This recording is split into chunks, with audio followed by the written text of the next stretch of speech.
Money like that. That's how Twitter worked, bro. I got that shit off in a moment. Bro, we're just sitting down the pod. You good? I know that. I just actually realized, like, you're sitting down a pod. Say what's up to everybody. I'll use it somewhere in the show. Yo. What's up, everybody? Episode 149. We're knocking on the door 150. So I'm literally contemplating like this concept of what is truth. Like this concept of like what is truth inside the loop. Like the COVID loop. Like call it whatever the fuck you want, but like we're all in this pattern and in this cycle of monotony almost. But I'm like, we're all experiencing it in very similar ways, and everybody's just like, hey, we're 1 year in. I'm like, I'm not here to celebrate 1 year in. I'm just here to observe like what it means to be 1 year into this. And also like uplift and get ourselves out of it. fuck you. So what is truth? Like we all experience truth in a very different way. So my question for you, and just a simple exploration, is what is truth? Sheesh. Like we're all experiencing it. How do we all align on our truth also? Like, everybody's nuanced in their own way, and I get that, depending on region of where you live and, economic background and everything, but like our truths are still aligned in a certain way. And so I'm trying to find commonality in that right now. Bet. I'm writing a script for so like I'm like and then chapter 1 is about truth. My friends do cool shit and then call me and tell me about it. I love you, bro. We're gonna hop into the show, but we'll definitely talk about that. Don't tell anybody in your friend of your podcast about that last part. All right. Okay? All right. you can use everything else before that. Bet. All right. Peace. Just randomly. Like, shit's been crazy the last few weeks, bro. Like, niggas would just call me like, yo, I'm working on this. But they'll set it up like that. Like, what the fuck are you talking about? oh, you clearly working on something. Bet. Let's do it. Today's episode of the Meet the Brave podcast is powered by Northwest Pizza and Pasta, where if you think the pizza's good, wait till you try the wings. Hands down the best wings in the valley. Nobody, and I mean nobody, does wings like NWP. Order online now for takeout, delivery, or pull up, fam. Since we can eat in restaurants again, I got to eat in a restaurant this week and was bugging out. It was like, what is weird? What is What do you order in your first trip back to the restaurant? So I wilded out, fam. That's right. I got the salad. Okay. I got the soup, even though I was ordering soup. You feel me? I was ordering soup. I got ramen. I got seafood ramen, but I was like, nah, let me get the spicy, the wonton too to start. That's a win. Starter. That's a win. Ooh. Swish it around. Spicy soup is so underrated. Did they bring you out the red rooster sauce? Nah, we was at an authentic. Oh, It was authentic Japanese, so we gotta relax, fam. Did they have ginger? wasabi? Nah, yeah, they did. Oh, cause I had to get a dragon roll just to set it off. Gotcha. Look at you. Come on, man. Oh, you was covering the bases. I came to play. Hey. You understand? We doing ads. Relax. Insert your ad there. Drop stats.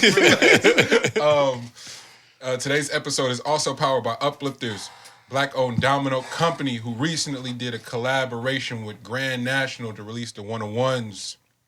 Classic Grand National set that I must say, I'm on a crazy streak. Kevin Allen been getting baked. Brookfield Deuce been getting cooked. Janelle been getting cooked. DJ Slowpoke cooked. Iman Europe calling for an ass whooping. I don't know what's wrong with these people, man. I don't know. Lex and L been ducking me though. The dominoes sit right on the table and niggas just come in. We just want a podcast today. Iman ain't figured out how to Zoom get cooked. Oh, we gonna figure that out. But she a cheat though. So that's the only thing. That's the only thing. So, Hey, your table don't match mine, fam. what's going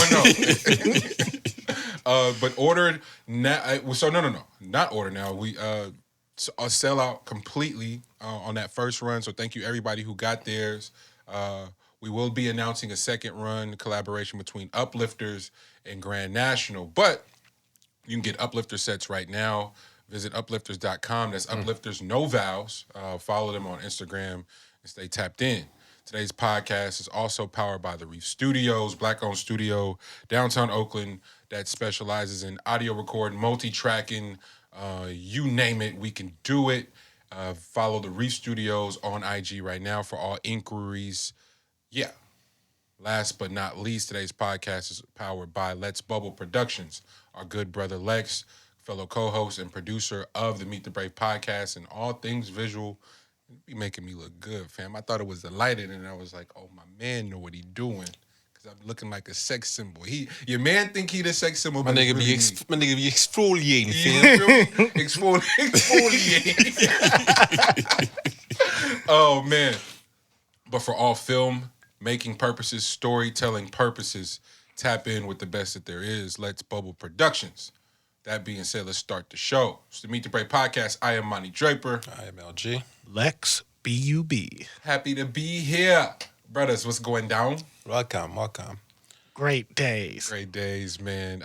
Want to send a special shout out to our dedicated weekly pod warriors, right? Because it's anywhere from like 2.5 hours to 3 hours. People really be tapped in. So I want to thank you all. And then give us breakdowns. And bruh, analysis. So you was listening. I don't even remember that part. That's when it's crazy. It was like, fam, you don't remember saying that? No.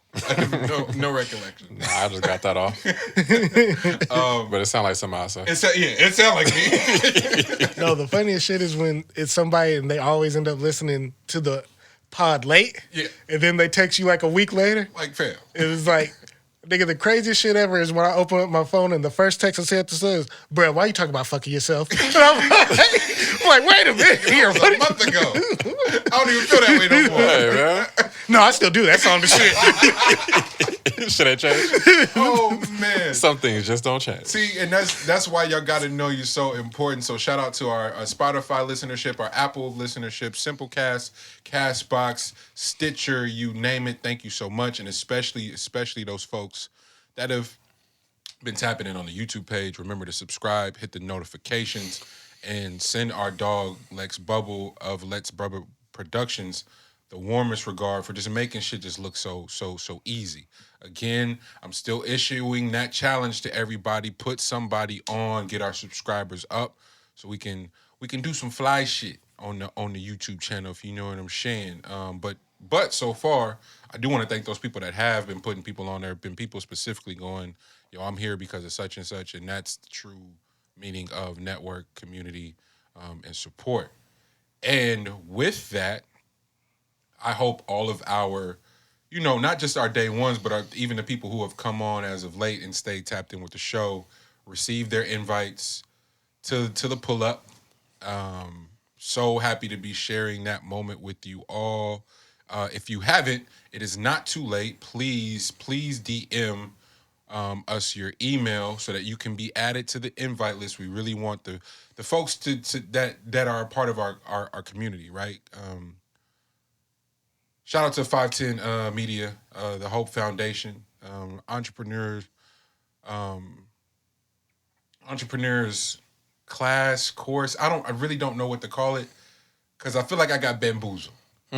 Niggas say it's an entrepreneurial class, you should pull up. Had no idea it'd be. Shout out to the homie Silence them all, incredible filmmaker. It's one of those where you put all your ideas in a hat and they take it. Gee, no, it is motherfucking. And I guess I'm so fascinated by it because of the whole stimulus part about it, right? How you really can whoop people in the shit, and entrepreneurs class, and I quickly learned I didn't know what that meant. Like I'm going through that as we speak. So if y'all hear a lot of questions and like pondering this, because I'm completely vulnerable in the place of like I don't know shit. Everything I thought I knew, nigga, I've been the definition of working backwards, 100%. And so you get into this entrepreneurial course or class or I don't know what to call it because it's not traditional learning. It's not a self-help. It's not a seminar. It's just a community of work. And immediately you start doing, and that's why I was going to send a shout out to Silence and Mall, filmmaker. But he and I were talking. We did a session yesterday, and he was like, "Bro, it's therapy. It's community. It's education, but it also is. It's a lot of self-work, accountability, discipline, all these different tools you absolutely have to have before ever even considering being an entrepreneur. A successful one at that. It's also funny because people acquire that title and just put it on as a badge of honor and don't really know what comes with it. And there are modes of success. There is a structure to success. It's like, hey, ain't no rhyme or reason to being great. Bullshit. There absolutely is one. And pissing in the wind, after pissing in the wind for so long, to start aligning with people who have at the very least begin to put terms and stuff to the work that needs to be done. It's not hella whimsical. It's not. It's like the Lou workouts. Mm-hmm. Like literally leaving those and knowing you've gotten better, as opposed to a practice where it's like, all right, run these plays, do this, and I don't know why. It's like, nah, I need you to shoot around the world. And we're gonna do it at the end of the workout when you dog ass tired. And I'm gonna ask you what your percentage was. Not how many you made. I'm gonna ask you what your percentage was, and you better know it.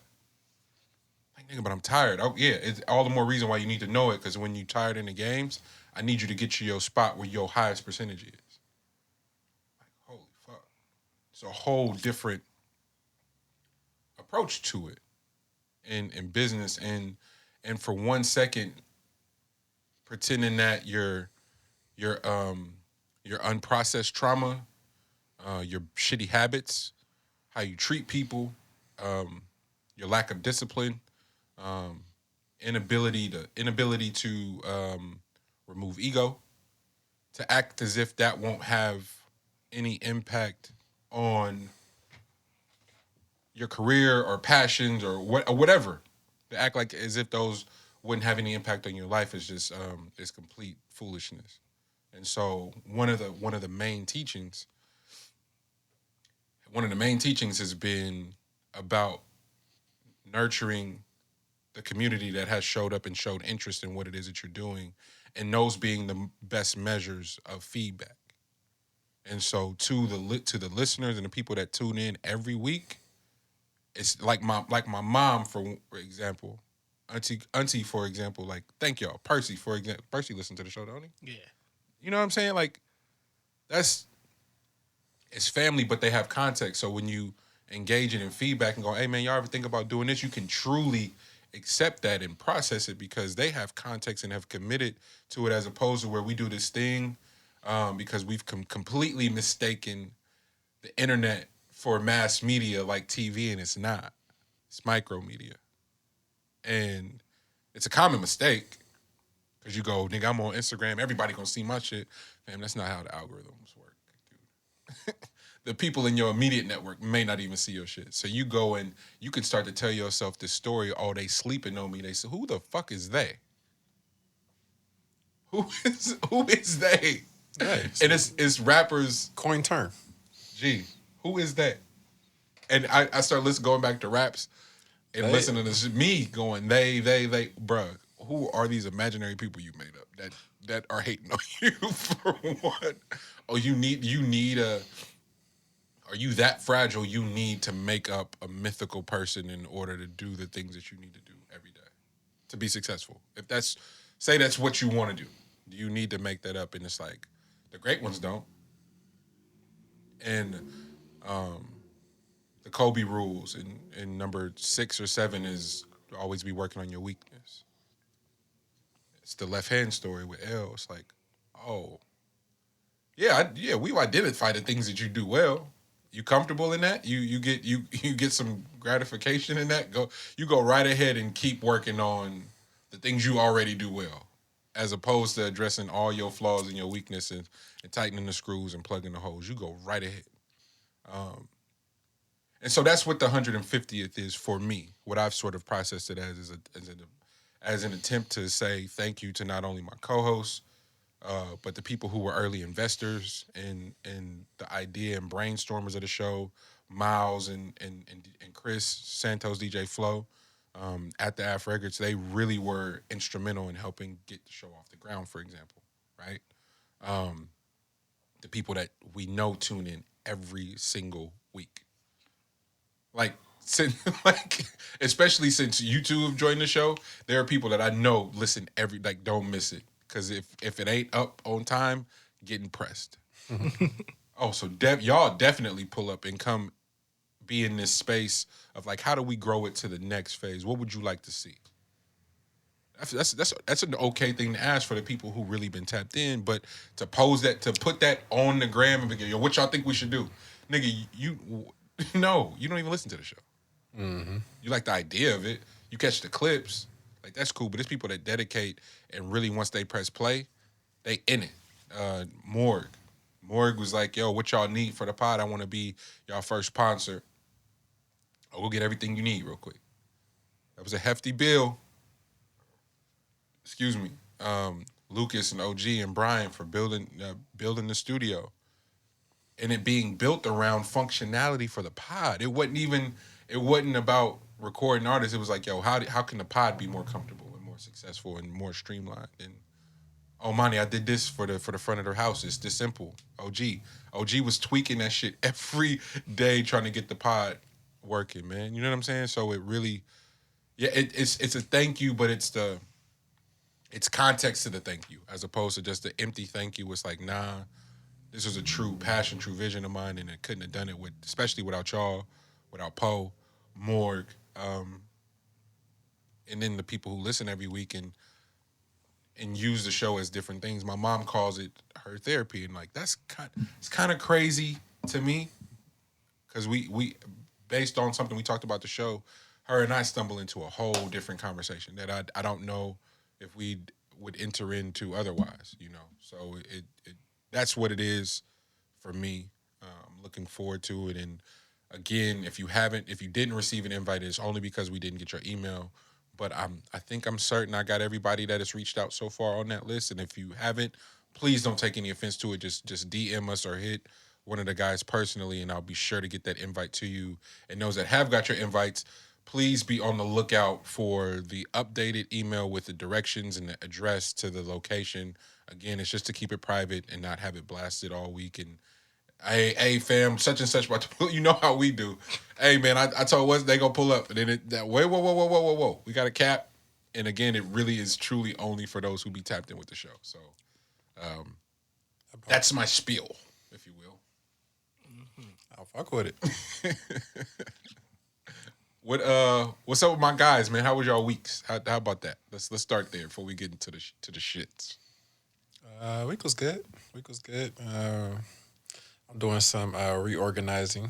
So it's interesting. You decluttering? Is that the word? Is that how they call it? No, I'm upgrading it. I'm changing the feng shui. Is it a Japanese inspiration? Is it a vintage? I be watching Architectural Digest. I see what you're doing. Yeah, I shout out to them. I need a sponsor. The studio's not quite there yet, but when the studio's done, Architectural Digest pull up, and I am trying not to use the word manifesting, but it's exactly what the niggas are trying to do. I am manifesting my home and what I want it to look like. So yeah, what you want? Because when L go, he go. So I'm actually really excited about this. I know I'm asking. No, it sounds like a joke, but I'm dead ass serious. What's your inspiration? No. My inspiration is just more making it more. My overall goal in life is to be as efficient as possible. Like I'm trying to cut out all the fat. Like there should be zero fat on anything that I'm doing. So I'm just making it more into like an office space as opposed to like a living situation. Could be in a bedroom, but like as far as like how I have the immediate area or whatever, I need that to be something that works for me when I'm not, at the job or whatever, because I'm transitioning, of course. So there's I got an idea, of course. So I have some things that are coming in, and then I'll start building it out from there. But yeah, there you go. That's what I'm talking about. Also, depending on how this game goes, I'm making my prediction already, and I'm happy as hell for them. But taking out the biggest threat to GU right now is Loyola Marymount taking out Illinois. So shout out to a few of them getting this March Madness this win. Cakewalk to the ship. Getting this match Mark, because I had Illinois taking them out at the very end. But I do have GU winning it all though. So yeah. But I thought Illinois was the one team that matched up way too well for them. So Loyola getting them early is perfect. They actually have size and they're actually tough. Yeah. So Loyola getting them out the paint by playing this snail pace. we were talking about it before the show started. It's like the De La Salle. It's like we're gonna limit the possessions because we're not gonna try to run with these teams. We're just gonna slow it down, use every bit of the shot clock. That and then cats that are less talented, they just know to be in the correct spot and use all their fouls. Yeah. Yep. Like those are things that, and then refs in there. If you get a ref that is not really tripping, like angry at the larger team or whatever, like they want to see the underdog do some things and don't call some of them, then it's gonna be a long night. Man. How was Lex Bub? How was your week? My week was good. Yeah, it's been busy, a lot of work. You going right now? You booked and busy, fam. Yeah, you been getting fluted out. Fluted? No, ain't nobody fluted you out yet. Damn. Not yet. Hey, for the now let me relax. I'm wilding. I was about to say I want to get flued out, but I need to chill. Yeah. I gotta stop. I know what this is. I know what Lex doing though. This the moment where you like start building out your quote. So flute is coming. It's just a matter of if they I was about to say if they reach the right number. May there's gonna be a couple weekends I might have to be remote, tap in. Hey, Monty, just plug me in, fam. Just hold on. Is my headphones up? Where's my snare? Where's my snare? We gotta stop with the where's my snare, bro. That shit is crazy. It was a few people I wanted to personally shout out, but we actually got fan questions this week. Didn't we? Okay. We did? You got some? I didn't get I thought I saw one. Yeah, no, there was one. My mom had one for... Oh, okay. Oh, I mean, but we are talking about NCAA. I had a bunch of shit for that. So we could start there. The tournament is starting right now. Also wanted to say, my bad. I did want to say one thing, and I am interested to know from the rest of the group here. As far as our pod goes, there we go. The things that we cover, what makes it pretty interesting is that it's not pigeonholed into anything. So, like, a lot of this game comes down to finding your niche and being a niche market type of deal because there's so many pods. Where ours is a sporadic flow that works. So I was just seeing from the rest of the group. Like, how do y'all see the what genre the podcast goes into? Because I think we all come from. The cool thing is that we're all partners, but like we come from different types of, or we just cover different types of backgrounds and come together, and then we could talk on a lot of those topics too. So, yeah.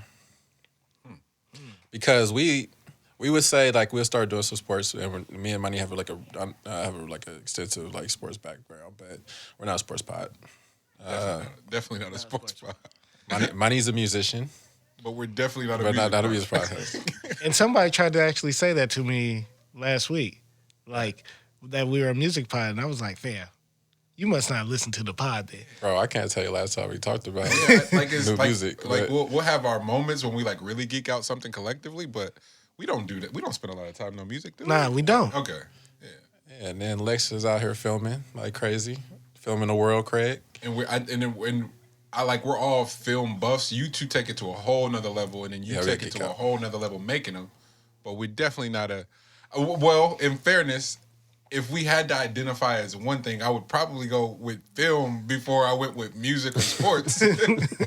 But we're not that either. Yeah. And then we definitely don't fuck with politics. So... Though people think we're black Republicans. Oh, yeah, definitely. So, definitely. Yeah, so like it's... it's I don't know. It's just an interesting thing to think about because I think it's a cool space to be in. I think it's a cool space to be able to cover such a wide range of things and not being specific to anything. So the episodes can drastically change mid episode, or we can not even touch a topic in a specific episode. Yeah. But yeah, that's probably like more of off the mic thing. But I think that's a good thing to talk about on air. And then this will be, again, the feedback circle. It's like, who better than the people who tap in with us week to week to help, offer some context to that and like dial that in, because it's something that we need to figure out, not for nothing other than just really understanding our demo and how to grow the people that already tapped in, not to forget or move past anything. It's like, but to grow and to dial in and again just tighten the screws. I think personally. So to that, G, I can honestly say that I don't know.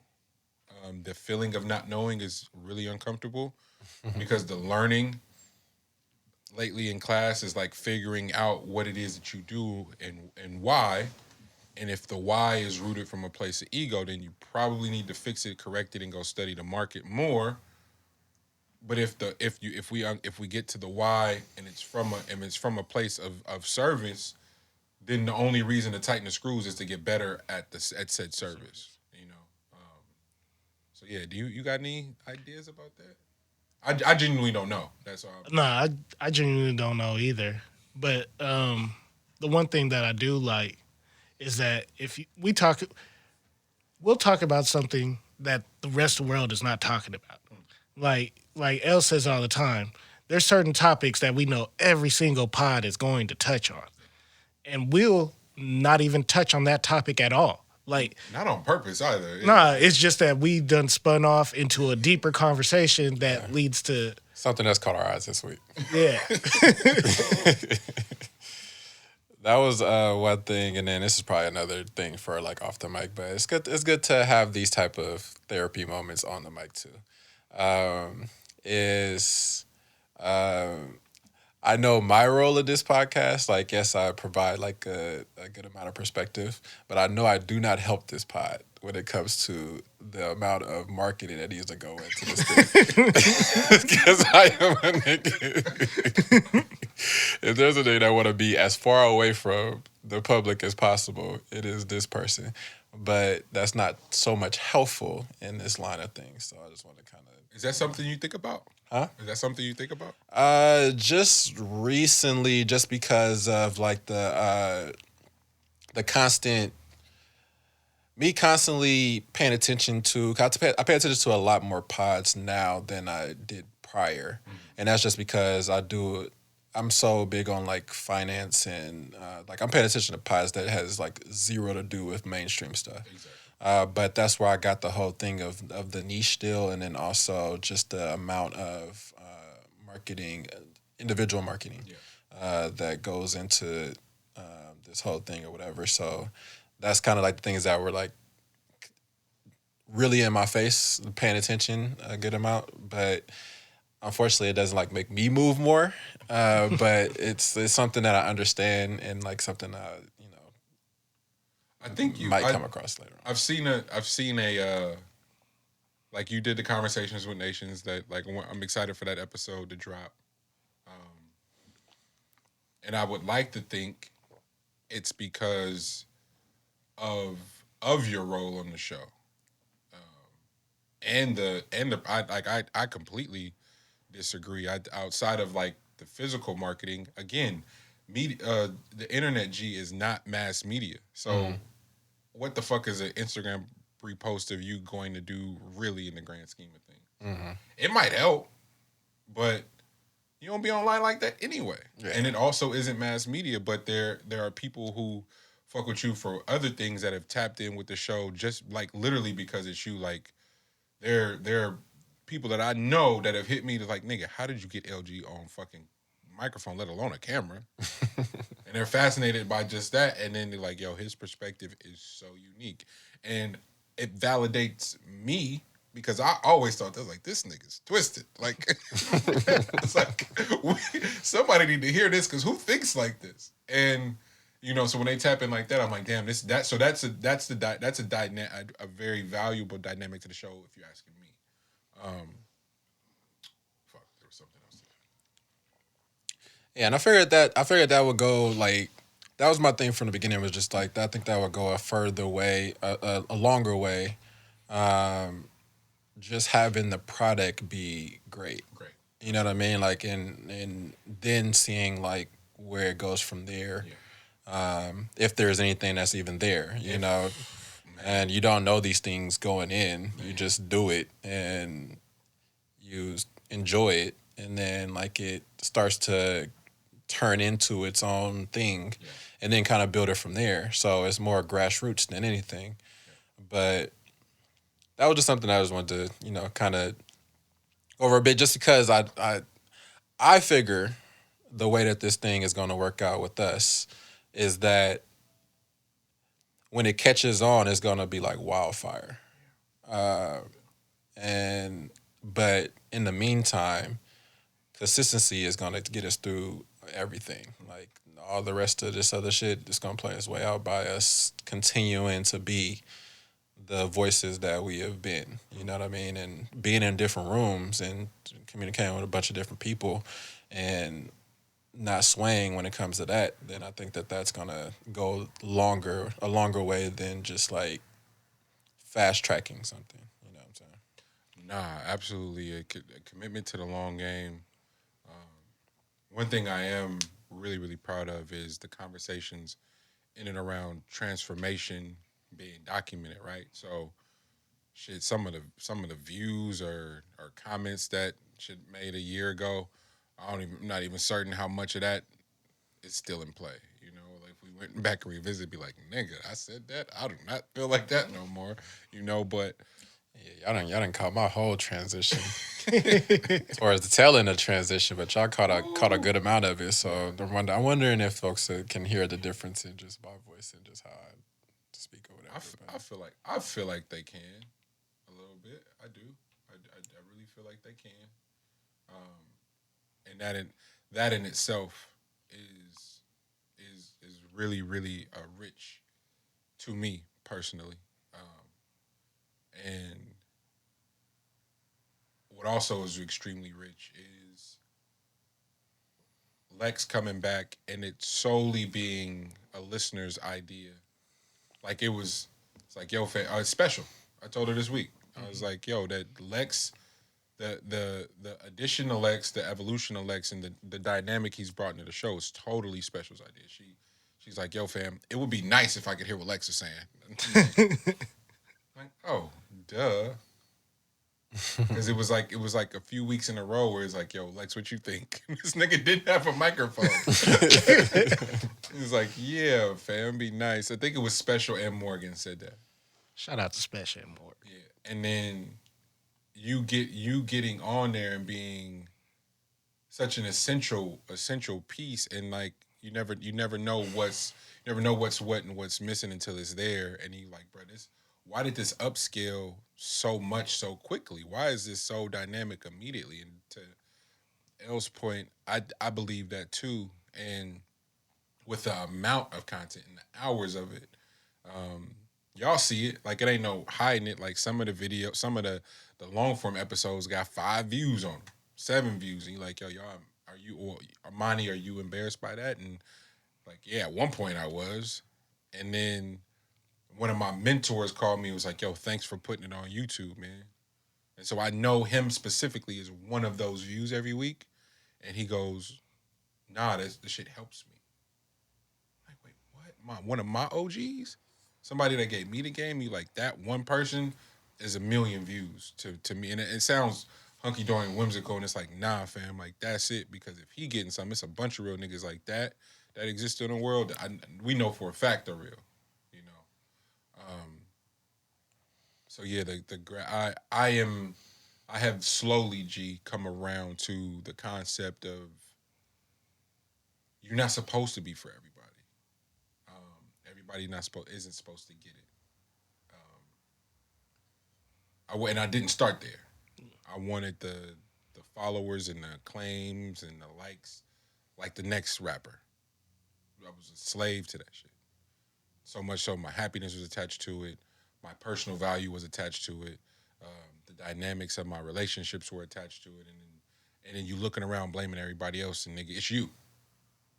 You're not happy with yourself. You're not happy with your existence in life, your status in life, and you're driving all these wedges and carrying this darkness that just don't exist. Are you happy? You made this choice to be a creative, nigga. Nobody put a gun in your head, nothing. So sitting around wanting everybody to get it and think like you and be in alignment with you, you just want a bunch of niggas to agree. You want a bunch of yes people, right? Like, that ain't how it works. So you be happy with you. You be excited about what you're doing, and the rest of the shit comes, and it sounds, again, it sounds like some shit you're just supposed to say, but I promise you, bro, if there's anybody out there that is feeling that way, I was there. I'm not speaking from a place of trying to remove myself and act like that wasn't me, fam. I was the poster boy of that shit. Wanting to be lit, whatever that meant. The difference was is that I wasn't admitting it and was packaging it as woke, bruh. So it's that stench is even nastier, right? When the nigga going, peace, king. Yeah. And internally I'm Future. Right. That nigga pulling up like Common, but he really Future is sick. Hey, that's Common in a nutshell, though. That's what that Common might be doing. be Common. Oh, Common Future for real? What? Our Future Common. Nah, Future definitely ain't Common. Wait, what if Future is Common? That's I what don't I'm think you see saying. him. I don't think you look at deep enough. Oh, y'all just fucked me up. Yeah, nah, this thing is about putting on a face. Would you rather be Future or Common? No, ladies, would you rather have... We already know. You don't know. You can't answer for the women. What? Would they rather have Future? Fuck all that. You know who they rather have. Who should I call? I don't even know who I should call. I'm nervous. I'm nervous. Because this call could go all kind of ways. Women love passion projects. All right. I'm definitely not. Now you need to call somebody. I want to so bad, but it could just go left, and I'm like, nah, we gonna not do that. Wait a minute, fam. What's up? You're scared to ask. Yeah, because he's sick. I don't know where this is gonna go. Gee. Want me to ask for you? Yes, please.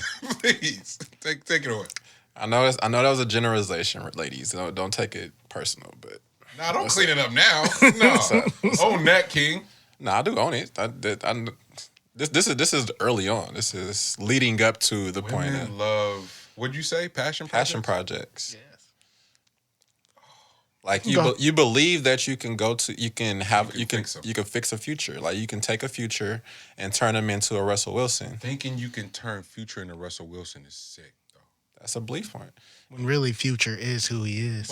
But also, so okay, all the more reason. Future is a loop. So that means he's gonna continue to get women in that beginning stages of their lives and then turn them into the person that they actually want to be. So he serves an important purpose. But see, and that's why that person isn't as toxic to me as people try to make it out to be, because he's consistent and he's transparent at the very least. Yeah. The nigga. So there's the nigga. The other nigga is nasty. Yeah. That's ultimately what I'm saying. Yeah. That's the same conversation that we have with like the whole racist time conversation. Like we just like to know who you are. You know what I mean? Just give us like who you actually are. Like that's all. You just fucked me up. So if you say if we just say I am who I am from the jump and you fuck with me anyway, then chances are you just wanted to touch the stove. See how hot it actually was. See if your feeling was better than that. Huh. You know what I mean? Like, oh, I could take that. Yeah. And then you find out, oh, that's actually pretty fucking hot. Let me take my hand from this stove. Exactly. You know what I'm saying? I won't touch that shit again. He gonna play 2 songs for you, and it's gonna explain everything. Everything. He gonna play Monster and March Madness. And then so there's no questions. There's no questions. No this is as deep as I go is March Madness, and as sick as I can go is Monster. Yeah. And that's your range. And the rest is up to you. Oh shit. Basically. That's wild. Oh man. y'all just fucked me up. Like, genuinely just fucked me up. Yeah, I mean, that's the process that you go through. So, because the future shit is gonna be lit. Like, you gonna have a good ass fucking time. You just don't realize that a good ass fucking time ain't forever. say that again. I said the future shit is gonna be lit and it's gonna be a good ass fucking time. You just don't realize that a good ass fucking time isn't forever. Like, you think you could just have an amazing time for your entire lifetime. And that's not how it goes. Well, you don't realize that you're changing as you go along. So, like, at some point you're going to mature. If you never mature, then yeah, you're gonna be in that same exact space and have a good ass fucking time. But at some point, life is gonna force you to mature, and that's when that good ass fucking time is now a bore and way too much work. Now you want to tell the good ass fucking time how you need to come in sometimes. You need to come home sometimes. Damn it! Why you always in the club? I was in the club when you met me, and I told you I was never leaving this party. Wait, I just pictured the scene. The music is hella loud. It's like, I'm in love with you. Yeah, but I'm never leaving. And she pretend like she didn't hear that part because it was over the music. Bro, there's no end to the time. Damn. Love a fixer-upper, eh? Mm-hmm.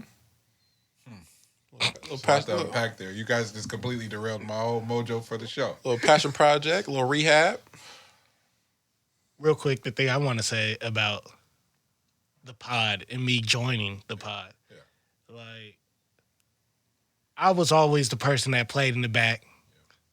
And most of the time, most people didn't even know I talked. You was the Lori Harvey? This nigga doing a whole show. Bruh, yeah. Every week. That's sick to say. Just get this shit done behind the scenes that folks didn't know you had a voice. Bruh, that's how it's always been. Like, and then even when Mani was first putting the microphone, I'd be like, nah, I'm cool, bro. I don't need that. And Mani's like, nah, you need that. Yeah. And now we're here. So that's like a huge growth for me because I did not feel comfortable at first talking at all. Similar to L to Poe. And then even the people from the first batch of shows where it was just interview based. Fascinated by your perspective. Always have been.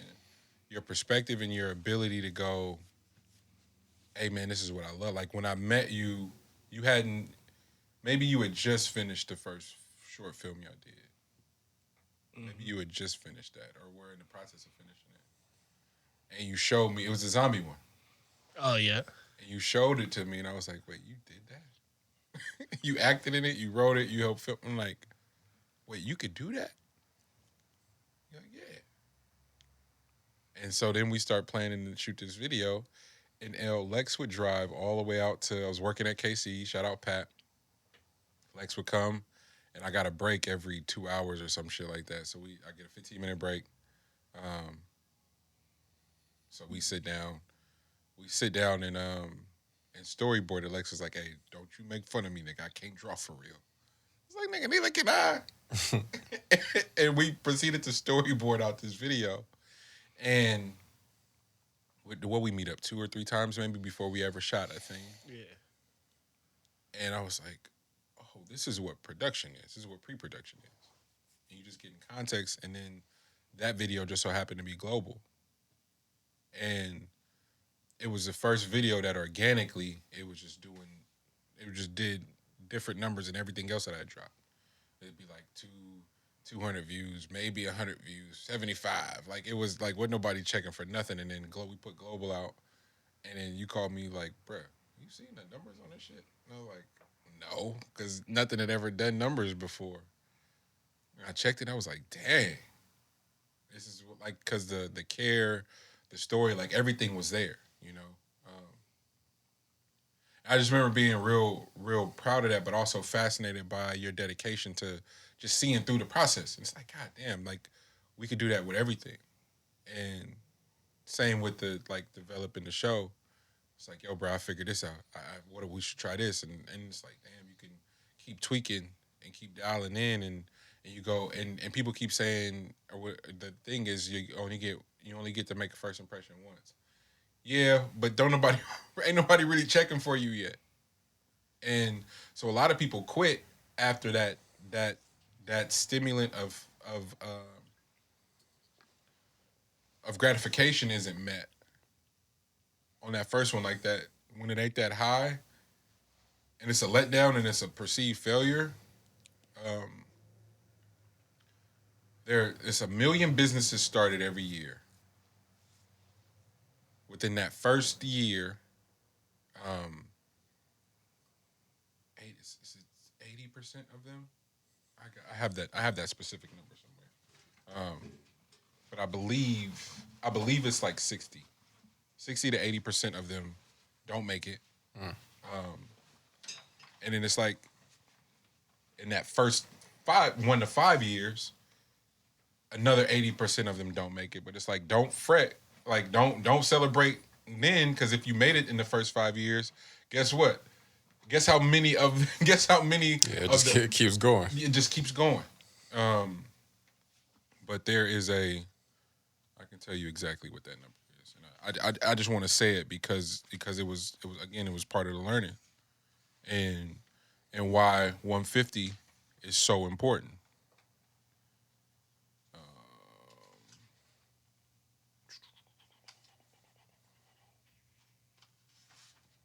Maybe I put it on my phone.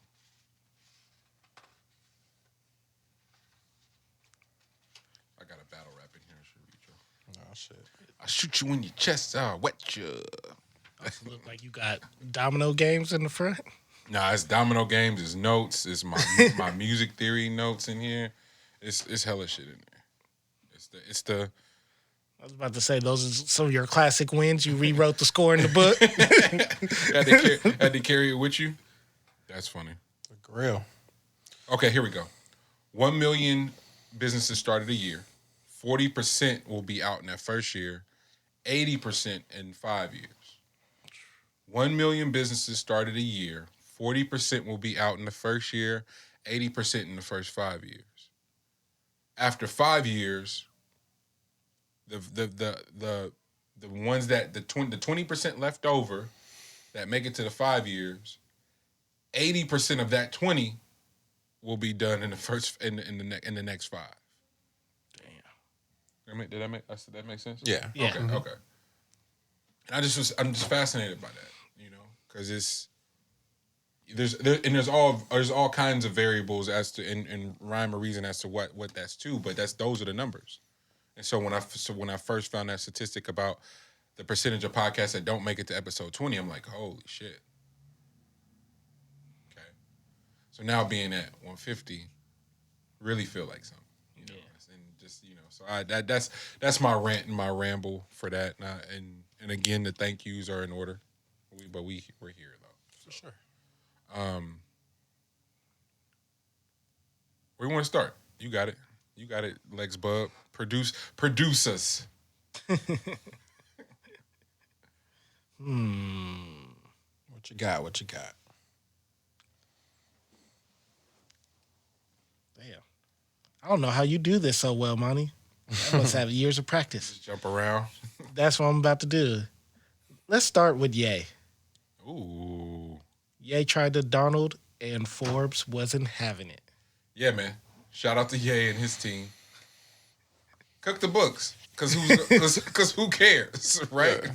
So if you're projected to be up $6 billion and the check ain't cleared yet, you could just go, hey, I'm a $6 billion man, and usually they don't check, but because it's Ye, they checked quick. They checked. It was like, nah, you definitely got a Billy, but you ain't at 6 yet, fam. Relax. Like the best case scenario, if all your projected deals go through, that's where you'll be. But it ain't went yet. And I'm like, dang. Shout out Kevin Allen. He tells the greatest story about the Ye rant that went viral. What people often leave out of that story is that was the Sacramento show. The Pinocchio story, or? Well, it might as well have been a part 3. That nigga had so many he had so Pinocchio many story viral moments. But the one where he was like, if I would have voted, I would have voted for Trump. That was the one that sort of like sparked it. And that was in SAC. And Kev was like, nah, fam, he was up there for 20 minutes just going on one about that particular rant. And Kev, he's like, I said it in real time. He's like, this shit gonna go viral. He was tweeting about it in real time. He said what he didn't account for was how much of that context would be stripped away from the overall point. And the point that he was making was, he's like, fam, I went to sleep. Hillary was about to win. When I woke up, this nigga won. What happened? From a marketing standpoint, what did they do that was working? That's all. That's what the whole point was. Make America great. And so because he was trying to make that point, people took bits and pieces and built their own narrative, and he got hella traction the very next day and went, oh, that's what they did. Just went up there and just thought, like, just put your raw thoughts out there and allow people to take whatever it is that they want to take from it and build their own narrative. And in order to push their line in there and fulfill that need for status, they'll put on their blog site, they'll put on their Twitter, Kanye West is this either pro or not in support of what he's saying. And that's not that variable matters none to them niggas. Whether you with them or you against them, that variable matters none. Driving the conversation. Because if you driving the conversation for better or for worse, I can sell you a product on the back end. And it worked. This nigga went that one rant, then the next one, what do you say? I'm $150 or $250 million in debt. And you putting that out there, and you got all this money, all this capital that can see this. Because again, everybody's retweeting this rant, so he getting a few million retweets, some likes, and then the thread is crazy because they see either a fuck you Kanye, it's a I support you, it's either that, and he going okay, and in them threads, it's a product, and if it's 1 million people engaging with it, you only need 5 to 10% of them to actually buy something. You only need 10% of them to click the link. You only need 2 to 3 of them to actually purchase something when the profit margins are as high as they are on a fucking sneaker. It costs $5 to make. Give me $300. Or a T-shirt. That's $400. Bruh. And so it worked from a marketing standpoint. It worked from an acquiring wealth standpoint. All right, bro, let's really take it there. Then from how Donald and them was reporting all this man numbers, and then his taxes come out when he's the president, y'all, and he only paying $700 in taxes. And I know niggas that in the pandemic gotta send the government $3-4 grand for their taxes. They owe. We just went through a pandemic though. Oh, this game is what are we playing fair for anyway? So tell them niggas I got $6 billion. It's on the way. It's gonna come. What they gonna do? Check. I said I just was fascinated by the optics of it. You think somebody went in the office and told him like, "Hey, yeah, remember how you said what they gonna do? Check." They check. He was probably like, "Just let them know I was manifesting it." I just find Forbes to be ridiculous in the first place. Like, I hate pocket watching, but like breaking down where all the funds are at. That's dry snitching, fam. Bro. Like, it's nothing weirder. No, that's wet snitching. That ain't dry snitching. That's wet snitching. Ooh, that's kind of wet. That was a soggy one, huh? A little sog? And they're gonna post it? That takes a lot of work. Bro, but like they'll go through the whole lineup of things that's income for you, and that's just like no wonder folks be cooking them things like putting. All right, well shit. If you think I got it, then shit here I got that too. Yeah, I got that too. Therefore, that takes you out the center of some of the other shit that I really do have. Yeah. Like if you're thinking that I got something over there, then that might give me a better tax break or whatever. But my actual funds that are coming in, I'm not about to report that shit. reading that and thinking back on how everything is played out, I'm interested in how, just with the election, for example, people that I had never heard speak about politics at all were really invested. Now nobody's saying a word. Like, it's over. Well, that's because the president ain't saying a word. Not saying anything. Where the overtness of Donald Trump is like egregious and it hurts your feelings, Kamala and Joe and them is low. And I don't know about y'all, but I was always told that when a kid is quiet, that's when they fucking around for real. That's when I'm scared. Hey, you better pay attention. They haven't said a word.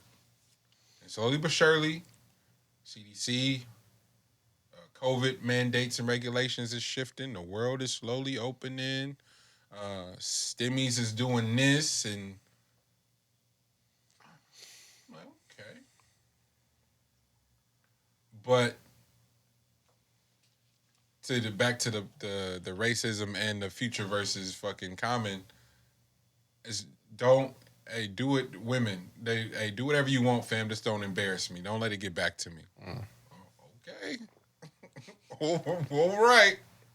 So then when it comes to light, now you got to Tiger Woods and have a press conference and say, I'm sorry. It's like, which we're in a whole nother space though. Like, it's not even don't let it get back to me no more. Like, I'm not worried about if it get back to me.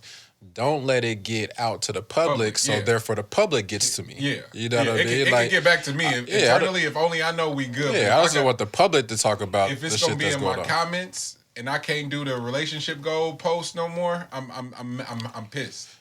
Which, like, if this, don't know how true this T.I. shit is, but if that's actually true, then that makes a lot more sense on the way that T.I. was reacting when Tiny was tripping over certain things. Yeah.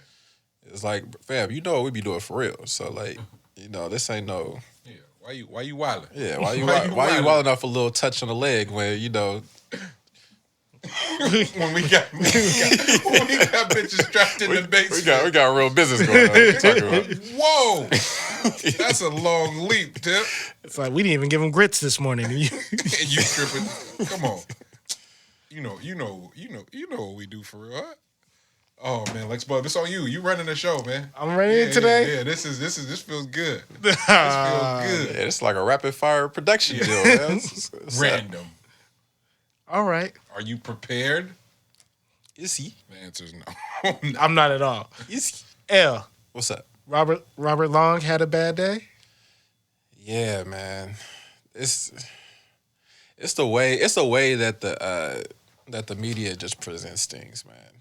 Like, they had the nerve to talk about, this is the bruh that not a bruh, but this is a dude that did a spree of killings in the massage parlors. But because he's white, my man got categorized as just having a bad day when it finally got to the department, and like when they had to speak out to the public, they're just like, well, it just seems like he just had a bad day. All these, it's people who lost their lives because my man supposedly had a sex addiction, which always comes back to how domestic terrorism works. When these folks have a bad day, they cannot limit it to just one life being lost. And that being themselves. They have to take out as many people as possible. Like, as many people as possible have to feel the wrath of you having a bad day. You know what I'm saying? So, like, just watch as the world starts to open the fuck back up. It's coming. You've been saying it. These damn domestic terrorists, man. They will be back because they got even more reason to cause some harm. Because during this time, when they could have just harmed them fuck themselves, they ain't do that.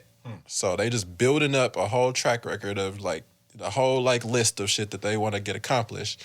And unfortunately, it's gonna be folks that is gonna be on the end of that. So that was my thing. I just hate hearing that shit. So that was another one of those media spins in favor of a white man that for sure was, one, racist, for two, a murderer, a domestic terrorist, and here it is. Here is the police department copping a plea before they like it just kills me the amount of information that is already known from a person that they've done this, and you'll find something to say that it was just an unfortunate situation for them Yeah. and for others involved, like where that I'm pretty sure they're sorry about it. I'm pretty sure there's You know what I mean? When you don't even have the information on people of color, there's nothing leading to them anywhere. Like ain't nobody said nothing, there ain't no information, but you can insinuate it, and the entire public is on notice that this is a horrible human being. Yeah. You know what I mean? So that's just it was just interesting, man. For me, what's even crazier is, how do you get that off? He was having a bad day when there's families who are dealing with losing a loved one. And somehow that dude had the bad day.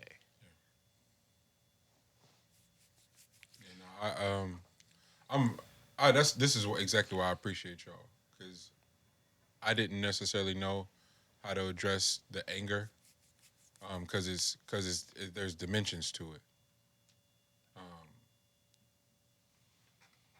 The disregard for lives that seems to be growing more and more prevalent in our society is quite heartbreaking. And I know, I get it. The TV shows and just what we're susceptible to, we're numb to it. No, not me. That shit penetrates my spirit every time. So hey man, you can watch such and such. You can watch George Floyd's knee his neck being nailed on for 8 minutes and 49 seconds. Like, you could watch that, huh? That nothing about that is appealing to me.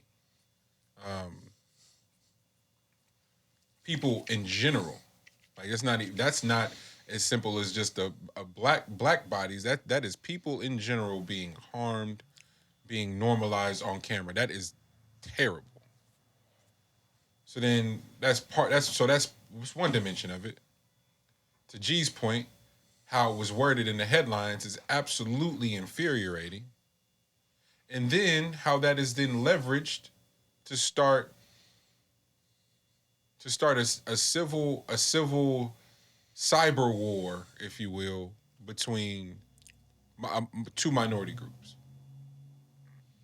Pit them against themselves, and we can escape clean. It's like how did and then our ability to buy into it. Stop Asian hate.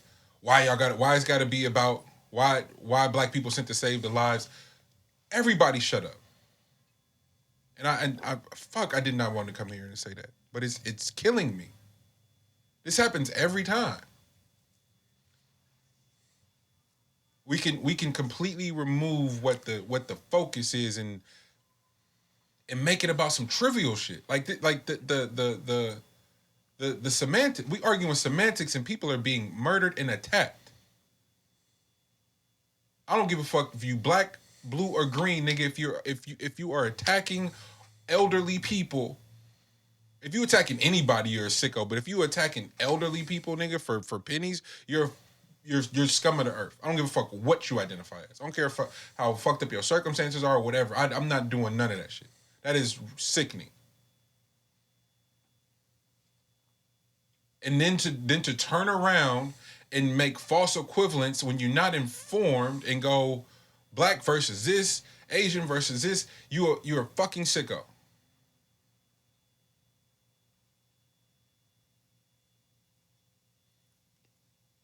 Them folks don't give a damn about us at all. And if how these headlines are coming out and how the police chiefs are coming out and going, he just had a really bad day. If that ain't enough evidence and proof for you, then there's nothing for me to say. There's nothing for me to engage in. Look how fam out here, though.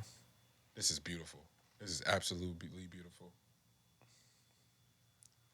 We're watching Wisconsin versus Baylor, and they just cut to Baylor's star player reading before the game.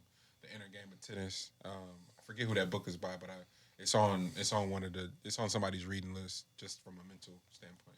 That was amazing, an amazing shot.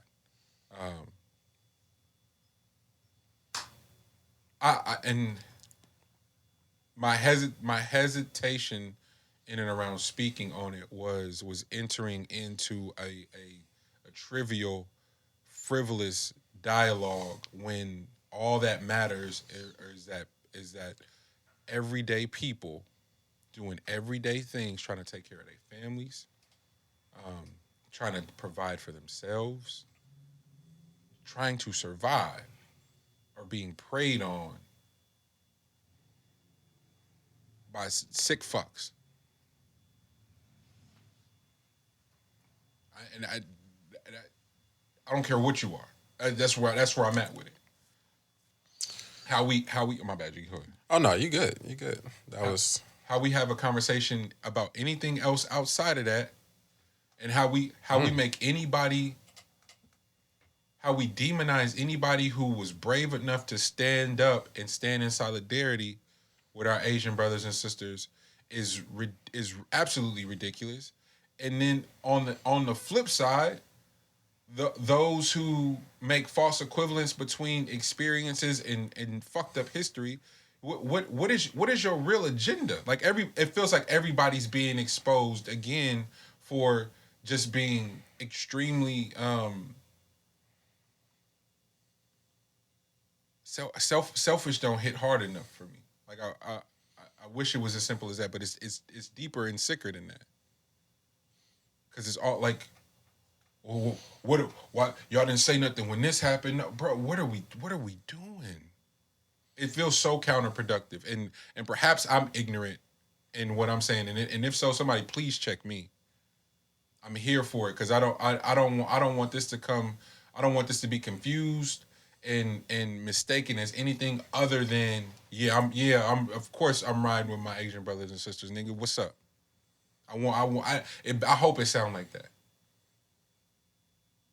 Let nobody gonna question my blackness, nigga, because I don't want nobody auntie and grandma out here getting assaulted, nigga. Are you kidding me? That's crazy. And I get to stand on that. And then guess what you can't do? Come make me feel some kind of way because you misinformed. I'm outside every day. Every day. And my bike ride is through Chinatown. But that's why I always say that, well, what Mani's touching on right now is the reason why I give so much accountability, and I expect so much accountability, but then I also give so much credit to the African American community. Because of the amount of things that are set up in the U.S. to go against you, you can still, if you have it in you to gather awareness and then come to a space of what Mani's talking about as far as putting humanity first, then you're untouchable to me. Like, I feel like they can only take you physically. You know what I'm saying? But I think that the message and the idea is so much larger than that. But I think that African Americans have the best opportunity to grasp that because of their experiences. The experience here has been so overwhelming and outweighed from the beginning here that you can get the full nuance of the situation and be able to overcome what that setup is like, and from there be a service to so many. And I think that there's a lot that goes into that. There's a lot of responsibility that goes into that. Not everybody wants to take that on, but I think if you can get to that space that Mani's talking about right now, then you are the ultimate human being, and you have unlimited possibilities and unlimited things that are going to come your way, but also your people's way. You know, I think you could touch on so much by having that type of mentality, but I also only believe that it can come from African Americans. I'm sorry, it's not. That's no disrespect to. That's not no disrespect to white people. No disrespect to Asian people. No respect to Indian people. No disrespect to anyone. Native Americans. There's no disrespect to anyone else. Jewish. I don't care who it is. There's no disrespect to anyone else. But the African American plight puts us in a space that only us can come to grips and have that level of humanity for all because of the overwhelming circumstances. It's a different level. It's a completely different level. It's a heightened sense of awareness that can only be reached by African Americans. So tap into that. I challenge y'all, tap into that. Be above a good amount of this stuff. Like I know it's tough. And I know it's overwhelming. I get it, but you have the power to do so.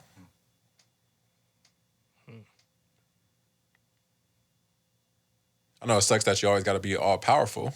I get it, but with that comes responsibility. You know, there's bigger things at play here, and only you have it in you to do so. I can't say that a white person can reach that level of awareness because of being at the top. You don't look down when you're at the top. It's not something that you do. That's the reason why they have to deal with their own inner demons, which is this domestic terrorism. They have to deal with, for the first time, some things probably ain't gonna go their way. And hopefully they don't take us all out in the process of finding that out. But in the meantime, that's not something that we can, like, I can't talk to a white person about those inner demons. I have no clue about that. Like, how the fuck am I supposed to bring that to your attention? For two, help you through that shit. That sounds like a personal problem. Just like you think that everything else that we got to deal with is a personal problem. Guess what? You deal with that shit. You deal with them inner demons and figure out how you're going to figure out a way to not take out the entire U.S. in the process with the help of the government. Like you try to figure that out. That's a lot to carry. So hopefully you figure that part out. But as far as black people go, there's bigger shit to deal with.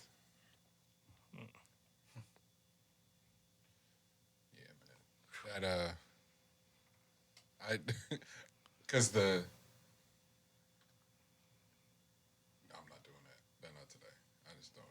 I'm not doing that. It opens up no, it does. It opens up. So I didn't even want to talk about that, but I didn't either. But the dimensions I assumed it would take us through are exactly. I'm at the doorstep of it right now, and was about to open it. It was like, no, let's not, because it's. Yeah, we'll save that. We already get called the Black Republicans and all that shit. It's like, all right, bro, it'll really get sick.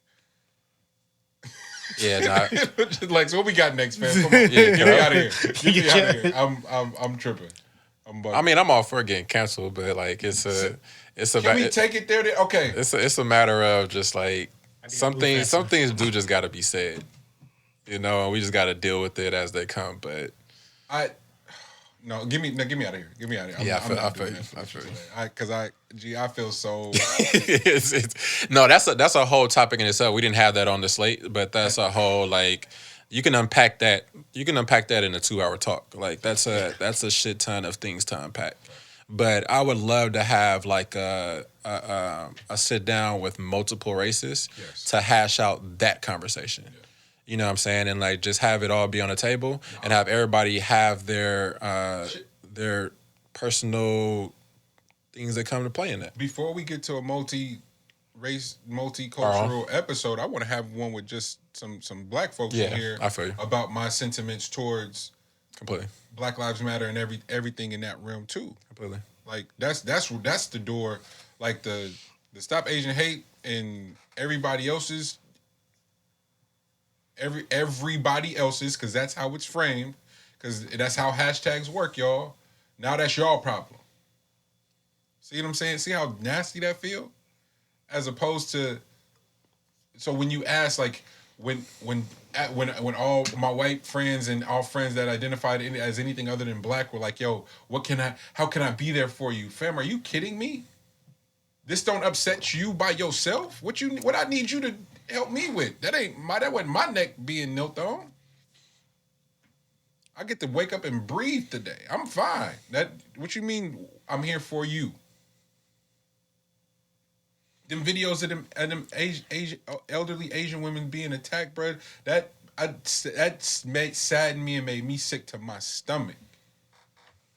And I wasn't calling on my Asian partners. Hey man, what you need? You need something?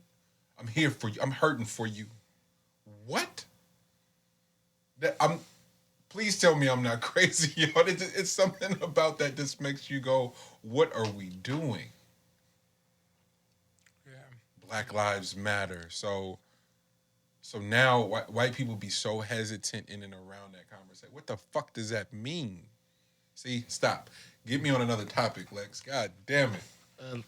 Let's go to a happier place. Just think about how condescending that is to say that Black Lives Matter. Oh, Larry, stop. Every time I try, it's just he's so good. Larry's so good. Oh my god. He's like No, because he's gonna open up a whole other can of worms, so we do need to switch up this topic. All right, hey, let's move to film. Yeah, there we go. Let's move to film and shows. Let's take it somewhere, man. First off, did any of you guys see the Snyder cut of Justice League? No. Nah. But we can't. Was it Justice League? Yeah, it was the Justice League movie, but I do not remember that movie for some reason. You shouldn't remember it because it was horrible. All right. But probably because they had a terrible villain. It was that cat with like the helmet on or some shit. yeah, but see, when you see the Snyder cut version, everything makes sense. And you need. Oh, that's right, because they did leave out hella shit. Like They it left- was how like breaks into other things. Exactly. So, go ahead. No, you got it. So, when everybody heard it was going to be 4 hours, everybody just thought he was going to put in a whole lot of bullshit. Like, that was the talk from a lot of people. He just told the actual story. Yeah, and he actually just told the actual story. Yeah. But the thing that I always say about Zack Snyder as a director, writer, he can't make a short movie. Mm-hmm. If his movie ain't 3 hours. He did Prometheus, right? Did he do that? Who did Prometheus? I can look it up, but you can go ahead. Yeah, but like he did the Watchmen movie. Okay, that's right. And that was 3 hours. The one horrible movie, Sucker Punch, was 2.5 hours, but that was really horrible. I don't care what nobody says. But like his thing is longer movies. No, that's Prometheus was Ridley Scott. Ridley Scott. I get them mixed up. My bad. But when it came to this version of the Justice League, like everything that somebody would have hated in the original Justice League, it was completely different than what Zack Snyder's vision was. So, and the way he shot it, it looks beautiful. Like, it was him doing what he does at his best level. Like, the whole fighting and then slowing it down, speeding it up, slowing it down. Like, you know how he started that shit with 300? On this movie, he finally found a way to perfect it and just master his craft on it. So as not even just as a filmmaker, as a person, I'll say as a filmmaker, I'll ask you as an athlete and having to fit into a system as opposed to the system accenting your skill set. How many of those stories would y'all, like on a percentage scale, would y'all say exist, right? Where context is the studio got it and stripped away all the fire, and niggas was like, "Oh, this wasn't memorable," and then they get to see what it was actually intended to be, and go, "This is brilliant." How often do you think that, percentage-wise, you think that is in play? Because I'm having a really hard time, especially through the lens of creativity, right? Going, such and such's project is trash. It's so hard to make shit that I don't think it's a lot of people out there just making bullshit. Like past a certain point, you go league player. Ain't nobody in the league trash, fam. Yeah. I think 5% get to actually see the true see their vision through. For example, like you said, only 5%. So you saying 95% of the shit is tampered with? It's tampered with because wow. It's like think about how many directors really have the pull to be like, nah, this is the story, this is where it's gonna be at. I think there's only one. Who you going? Nolan. Really? I think Nolan's the only one that has free form to do whatever he wants. Now, as far as like budget goes, what's the other dude? James Cameron can do it. The other dude that did Transformers, Bay. Bay can do it because he's gonna blow some shit up. So that's gonna draw numbers naturally. It's gonna be big ass budgets, but it's gonna be a lot coming back too. So they'll it'll cancel out or whatever. But I don't see too many directors that get out shit. What? There's up and coming directors though that are cold. Yeah. That are amazing, which I'll give out one, but you go ahead in the meantime. I was gonna say, I still think Quentin probably gets his full vision out there. But like Elle said, there's not many. And Spike, you would have to say Spike, but he does a lot of his shit mostly independent art. Exactly. So, but like for example, even the movie Venom. Like, I know somebody who has a connection to Sony and saw it before it went through all the different processing of different producers saying, nah, you need to take that out. Yeah. Or they had a group of fans, a group of people watch it, and from their comments, they took out more stuff, and then they changed the rating, and then, like, they basically pulled it apart from what it originally was supposed to be, and then put it back together, thinking that all these, what are they called? Surface groups? Basically different groups of people saying... Research groups. Yeah, research groups saying that this is what the movie should be like. So then it just strips whatever that person's original idea, view of the movie was, and then you get that back. Yeah, man, I struggling with that because it's the quality control. Watch the Motown documentary, and Barry Gordy had a record store. Did we talk about this already on the show? Because I watched it a few weeks ago, and it's all I could talk about for a really long time, especially through the lens of Grand National and you guys. Barry Gordy had a record shop, but he only wanted to sell jazz. And this is at the time of like Muddy Waters and all the people that's jamming for real. So the people in his neighborhood who would be his demographic coming in a record store, hey man, you got Muddy Waters? And he like, man, I don't sell that. I only sell jazz. And because he wouldn't sell what the market wanted, guess what? That nigga went bankrupt and lost the record shop. And so he had to go start working at the Ford plant. I don't know if it was GM or Ford. I think it's Detroit. So I'm gonna go probably Ford. Yeah. But he worked in the quality control department of the assembly line. So the assembly line, the car goes through the whole thing, and just because it went through the whole thing don't mean that it's done. It still has to go to a room where they inspect everything, and if it don't pass, it should get sent back out. And he goes, God damn, I could do this with people or with music. And so whenever they show Motown, they show the one house. They eventually bought all the houses on that block, and every house was a different department of the record label.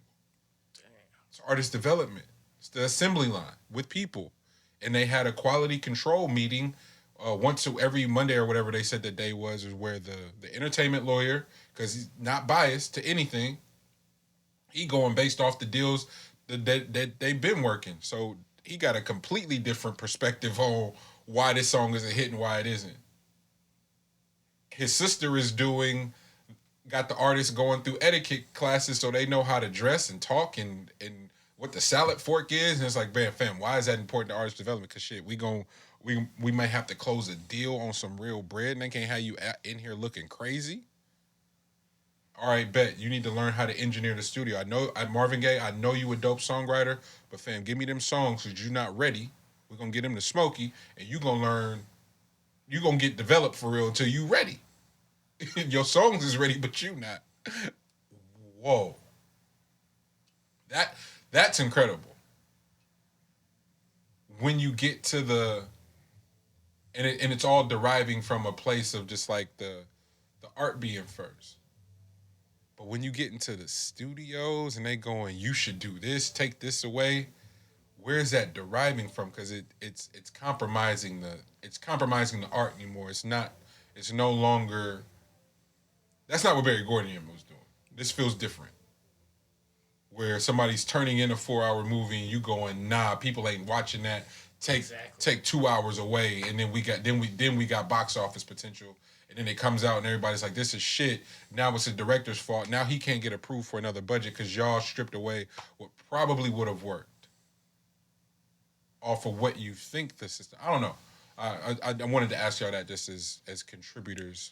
Yeah, and I think it come down to also like how many people are involved in the process, because that's why Marvel is such a machine, because they have a built out department for all this different things that are going to go into each one of these films, which is why it was the most seamless thing that you could possibly see, watching all those characters be in the final 2 Marvel movies. Like, that shit was beautifully put together, and that's why it did the numbers that it did. Yeah. Like, them opening up the entire universe and somehow putting that together and condensing it into 2.5 hours, I don't know how the hell you do that shit. Shit's fucking impressive. But you also couldn't say that was a specific director. Yeah. Exactly. You know what I mean? They had every director from every... You know what I'm saying? So, like, there's a lot of hands in on that pot to make that idea come to life, you know, and it's the only way to get all of those characters together. Now, Snyder shit, he had a tough job because that's a terrible universe. Yeah. The universe is horrible. Like, none of the characters are great. None of the villains are great. So it's an uphill climb to begin with. Like, you can only shoot it perfectly. That's it. Like, you can only make the visuals look as amazing as possible, but that's it. And another thing, like you said, Marvel, it's a team, where Snyder, for the most part, like the Batman versus Superman, Justice League, that was him. Yeah. Like, he was creative control, writing it.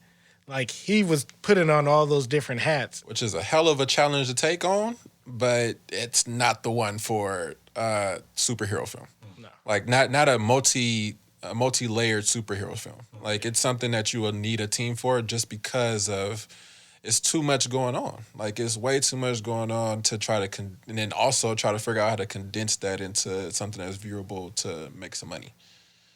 But I was going to say, like, the directors that do make sense, or the up-and-coming directors that are doing amazing work, they're doing this stuff on, like, on the indie scene. Yeah. Mm-hmm. So, like, the indie scene is kind of the place where you can get your story told, but it's a harder process to get that shit budgeted.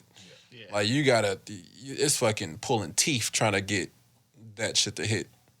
Why wouldn't the money people, if it don't make sense on the ROI? If you get lucky enough to invest in the Moonlight, so because the if part is exactly why it doesn't happen. I'm just going, if you catch enough of those moments though, wouldn't you just go, fuck, I believe in this story, I believe in this director.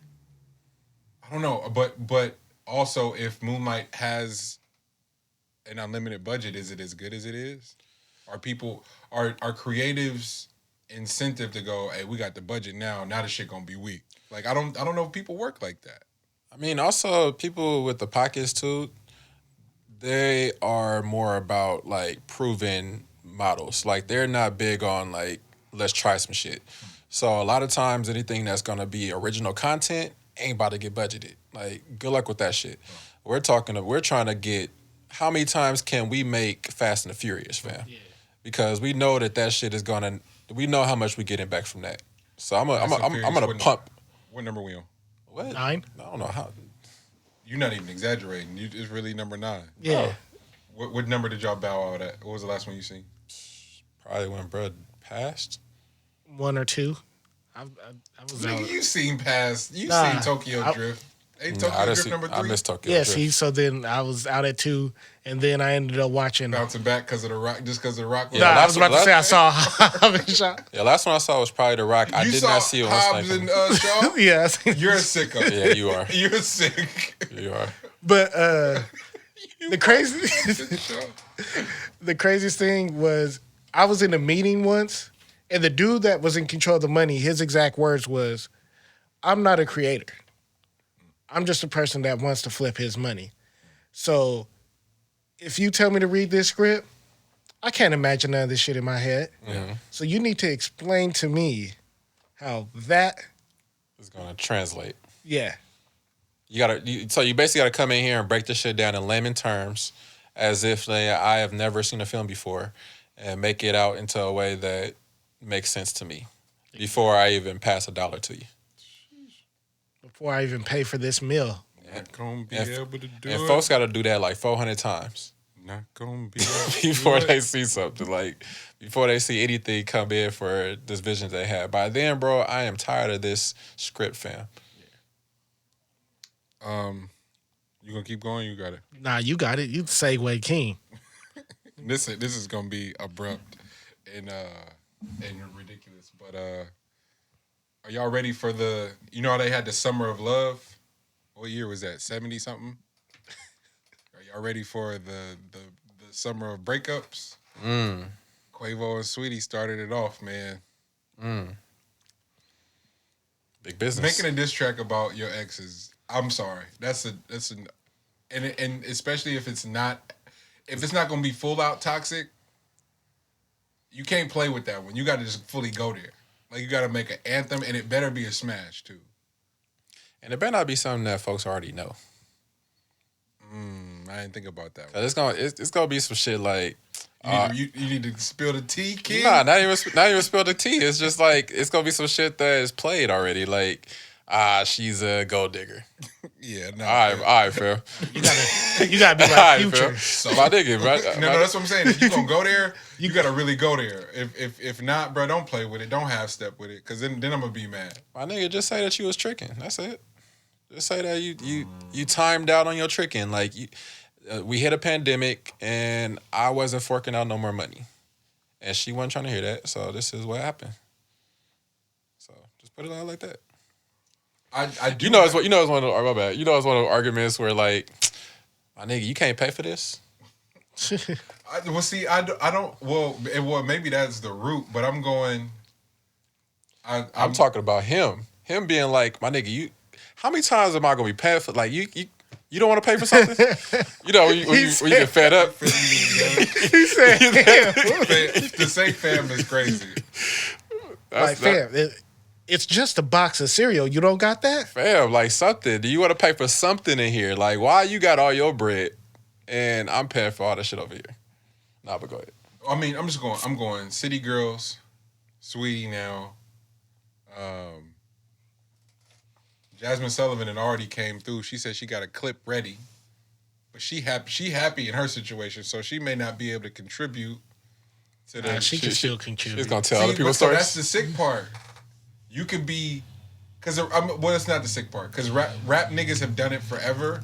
The niggas be at home married with wives and families and taking the Burberry matching pictures on the weekend that we never see. And every song is, man, fuck that bitch, get money, man. Oh yeah, money talking. And they married. So now the chicks that's happily at home, like, fuck that nigga.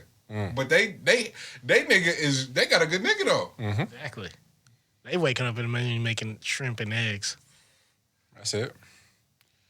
Yeah, I don't know about this summer, bro. All I'm saying is be weary of those pushing that line, and that really ain't they circumstances. Sweetie and Quavo ran the cute couple thing as long as they could, and now we're gonna whoop us into the we enemies now, and then get back together. Janae and Big Sean did that weird shit. Had a whole joint album, broke up. That's my nigga for real. Now they posting cute Disneyland pictures together, and niggas was invested in their relationship. Worry about yourself. Please. But see, that's why we got Drake Certified Lover Boy coming. He gonna heal the world. No. 'Cause that nigga said I ain't had sex since Valentine's Day. Fam, whose business is that? And why is that so specific? Because he been arguing with somebody and he needed to put the song out so they knew how real. I ain't even done nothing. He like, damn. It's just ridiculous, fam. Don't fall for the madness is my only sort of like Is anybody ever going to talk about how much Drake likes to fuck with other people's girls? Like, is that ever going to be a topic? Or do nobody touch that because they want a verse from Drake? Probably because they want a verse for Drake, but I always assumed that it was Drake sort of discovering them and then niggas going, oh, she used to fuck with Drake. Or is it that on some deeper level, he may be as dope as he is at music, but since he doesn't feel he gets that respect, he feels like fucking other niggas' girls brings him closer to the nigga. Yeah, that makes niggas fall in line for sure. A nigga that actually fuck your girl, yeah, you gonna fall in line, my nigga. Or you should get fucked again. See, it's gonna be a sad. It's gonna be a sad day for you, bro. Hey, my nigga, you in love and everything, bro. And I got her ass at the. They love L until LG come out. Then it's like, oh my god.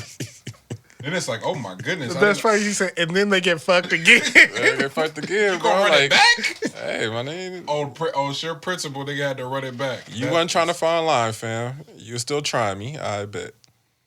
Would you hide a loved one's trauma just to protect yourself from seeing the pain they would go through?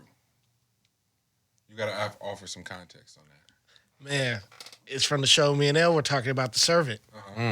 And the wife is basically she going through a whole mental separation because everybody around her is lying to her about what happened to her child.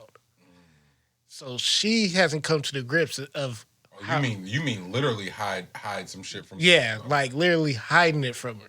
And that was gonna be my question. It's like how can you hide someone's trauma? But shit. It's letting them live within the bubble that they've created for themselves, like their defense mechanism. So letting them live within their defense mechanism. Yeah, and then on this very last episode, he was this close to telling her the truth, and then just stopped. And that's where all that came from, like. Because shit twisted up. Yeah. Shit twisted up and made it more plausible. Like he can buy some time now, but he almost had to. Yeah. It was almost a must just to figure, but she was about to find out on her own too, so. But like, remember, like leading up when he was telling her, like, oh, you about to, since you can't get him back, you gonna do this to me? Mm-hmm. Like, there's always a way. Fam, the child's dead, but he's like, nah, you gonna do this to me? Mm-hmm. You gonna hurt me? There's always a way. We'll find a way. We'll get through this. And like I said, that means I'm gonna keep you in this bubble. So as long as you don't have to go through that, then I don't gotta go through nothing, and we just go live in these lies. Mm-hmm. Like, yeah, I think I would say that's a level of that's for sure a level of love where you love that person so much that you don't want to see what comes of that, because you know that the outcome is further beyond the living realm that they're in right now. So like the only option that's gonna come about given the amount of time and how deep of a defense area that she went into. The only option that she has after that, if it is true, if the reality is what it is that she's not gonna be here no more. Like that's the only option that she had. You know what I mean? Just given the amount of time and how deep she went into this space. So I get his angle. I was just wondering the entire time, like, damn, they're doing it. Like, you got to have a certain amount of bread to create that type of bubble. You know what I mean? Like, that's not something that you get off when you live in poverty and shit is going on. Like, that was going to be my question to y'all. It's like, how many, and that's sort of the point, is that you don't know, but how many folks are living in secret, fucking from poverty to wealth, right? Where it's just certain shit that can't ever get out. And it's easier said, right? It's like, yo, whatever's done in the dark can come to light. Bullshit. It's a certain generation of folks that's taking secrets to their grave. And I mean like not no little shit. Like nigga had a baby with a nigga that's got a whole family, like that type of shit. Oh yeah, there's a lot of children that wasn't raised by their actual parents that don't know if that's not your mom. And so, you know what I'm saying? So to your auntie is actually your mom. Like it's a lot of folks that it's a lot. It's a whole hell of a lot of that. And so it happens a lot. And the easy answer is sort of like, oh no, tell the truth. You gotta always tell the truth. I was like, could you?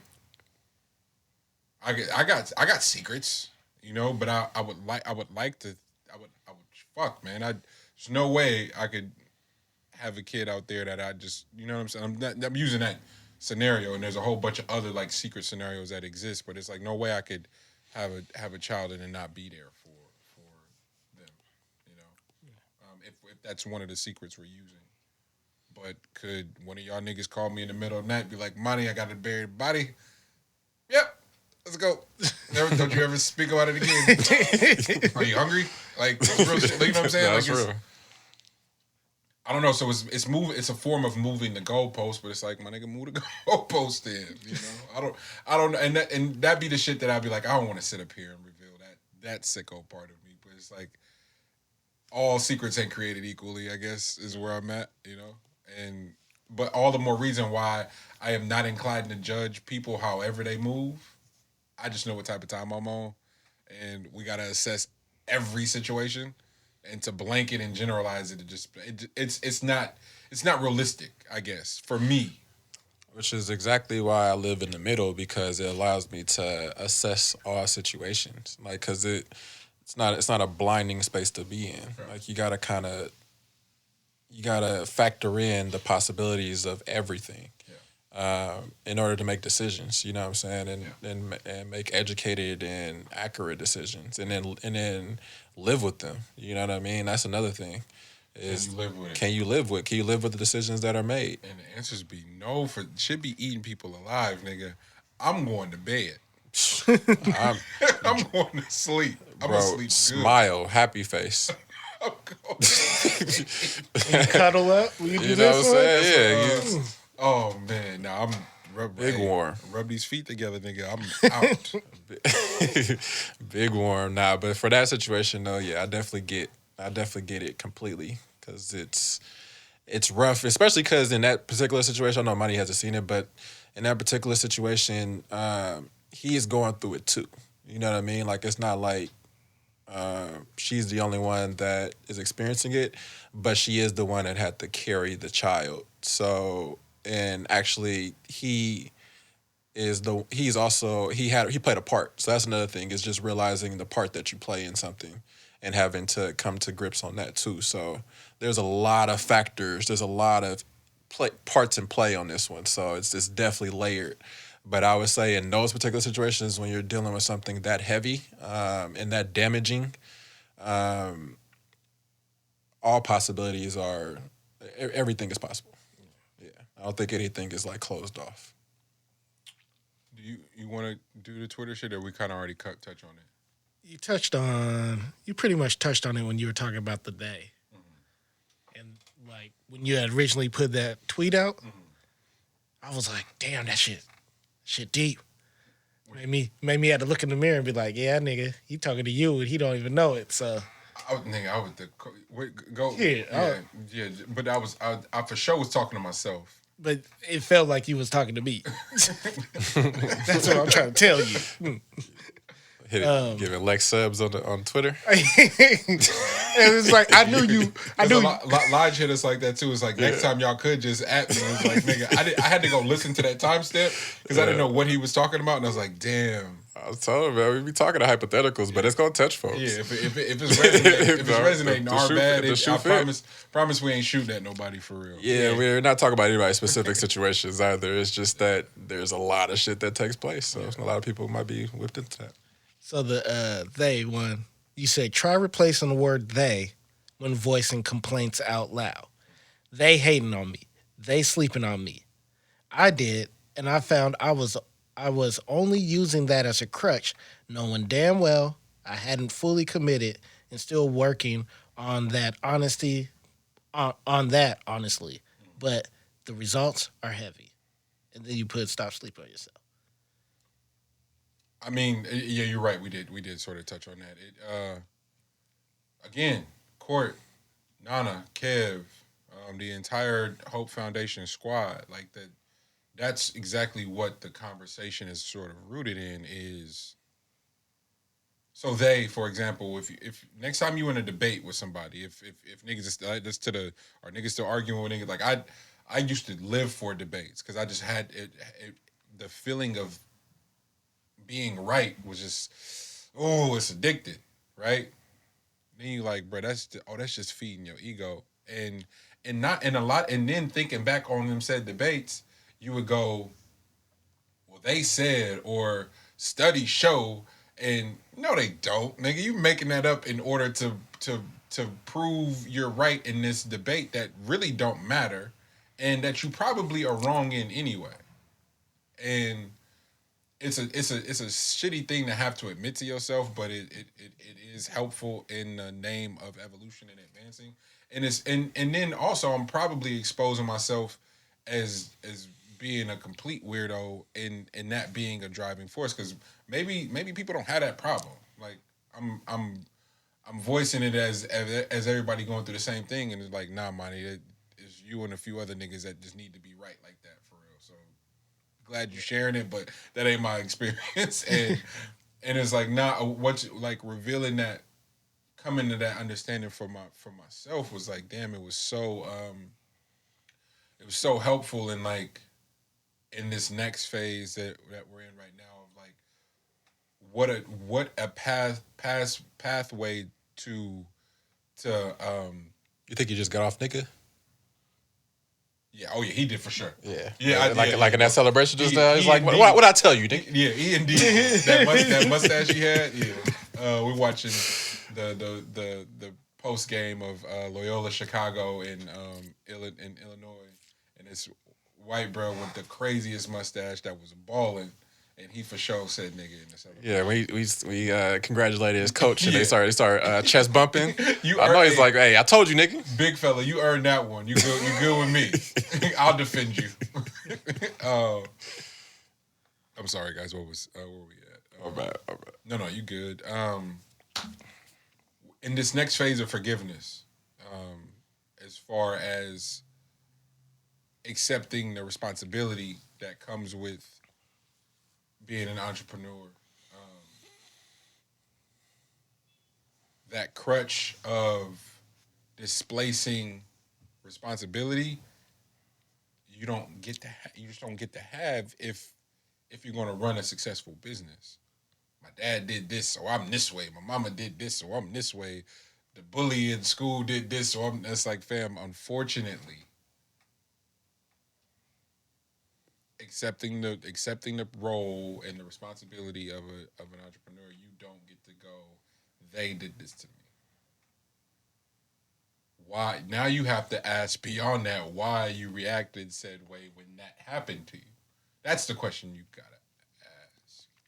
And then go tweak said whatever it is so that you don't respond that way when it happens to you again, because it's wolves out here. Everybody gonna try you. Everybody's finessing. So that's the name of the game, and you've chosen to play it. Play that motherfucker then. Go get your left hand right. Go get your jumper right. Niggas is pulling up from 35 feet. Dame shooting from the logo. So you might want to go extend your range a little bit and not go, man, such and such did this. Okay. What that got to do with you getting in the gym? You know, and the truth. Gonna be out the league with that You're mentality. gonna be out the league, and that was exactly G. So simply saying they sleeping on me, and I'm sorry, Lex. Context to that tweet was the last few weeks I've been getting these tweets, and I don't retweet them because it would be some status fulfilling shit. I've been getting these tweets of, oh fam, you hella underrated. I didn't know you was this tight. And the person don't mean nothing by it, but it really it is a diss in a way. You slept on. Because now instead of hearing, man, you right, I am slept on, I'm hearing, oh, I'm not working hard enough. Or I'm not working, no. Not that I'm not working hard enough, I'm not working efficient enough. Because the podcasts come out every week. I did 6 projects last year. 6 of them. It's 6. You really are OVO. 6 God. Don't make me pull the chain out. Don't make me. Nigga, I'm sparing you. You feel me? Put 6 projects out in 2020. Podcast comes out every week. And that does not account for the other IP that I either am a creator on, a producer on, or help facilitate in some way. I'm never not working.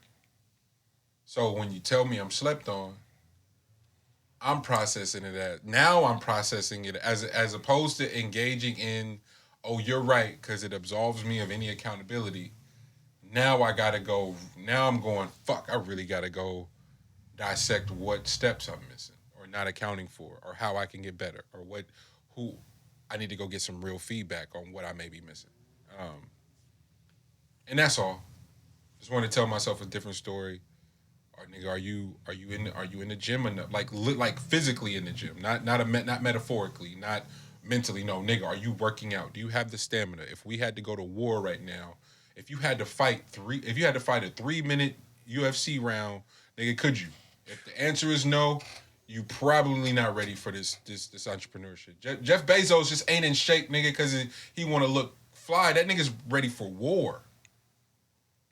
Get him fucked up if you want to. I'm just gonna say that. Like I've been wanting to say that for a really long time. Like, oh, that nigga went and bought a new body. Okay, try that nigga. He has the bandwidth to get up and go work out for however long he needs to, and in that form of therapy help him develop whatever it is the next project he's working on. Have y'all seen Dr. Dre lately? Mm-hmm. Try him, but outside of the aneurysm, and I hope he's healing from that. But the transformation his body made. You know what I'm saying? Like that's the shit I'm looking at. Just the sharpness. Joe Rogan. If you think he's one of the sharpest niggas, it's attached to his workout and what ideas and how he's delegating. Like he's working efficiently enough to have. This nigga L was like, yo man, we can man, yeah, Monty, we can move some stuff, but I got a meal prep for the week. What are you talking about? He's efficient. You know, so it was. It's long-winded, but that's context to that tweet. The caption is gratitude, forgiveness, accountability. Gratitude, forgiveness, accountability. It ain't nobody else's fault. Nobody else is stopping you. Tell yourself a different story and get to fucking work. Armani. I didn't say no PA something. That's a reminder for me. No, that's it. That's the secret sauce, man. That's the secret sauce. I completely agree. Only you. Learning to slow down for self-care. Within on brand. Right in the loop. And Slow down for self-care and really checking on your folks. You know? yeah. Slow down for real. This rat race ain't going nowhere. You're not missing nothing. I'm telling y'all, I'm a step away from getting a flip phone. And if I get the flip phone, I know I can get away with not having a phone. The flip phone is going to be my transition into not having a phone. I'm excited. I'm getting close. Getting close to it? I'm getting really close. You found somebody that's going to turn it on? No. I'm not even gonna get an old one. They still sell them. Oh, yeah, shit. They still sell them just for the average users. And I'm like, yeah, can I get that? I'm like, sir, why? Cause I don't really like being accessible like that. Like the people, like I think I talked to you a lot, like on the phone. Yeah. My mom on the phone.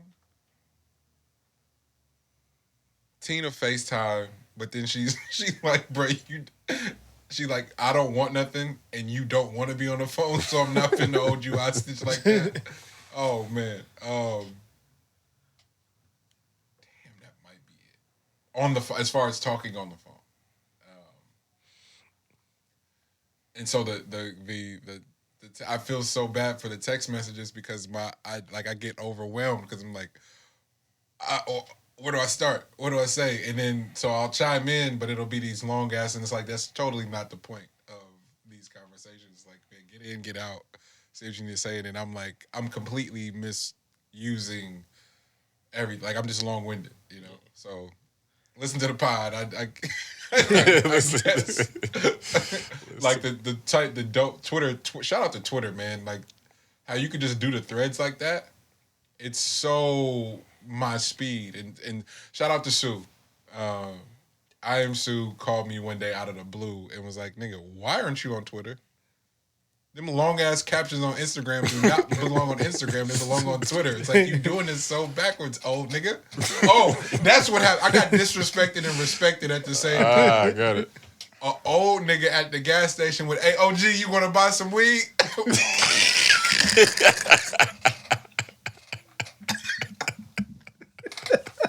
He was at least 15 years older than me, y'all.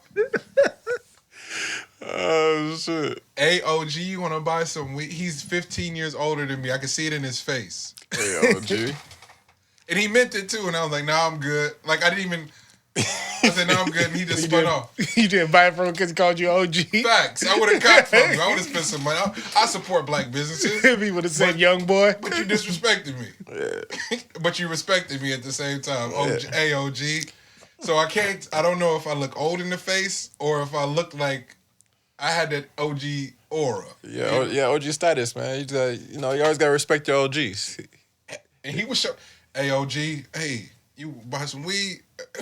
Like, I was so confused. I'm like, wait, what? But sometimes the OG don't even be about age, though. It'd be about, like, what you have to what he had.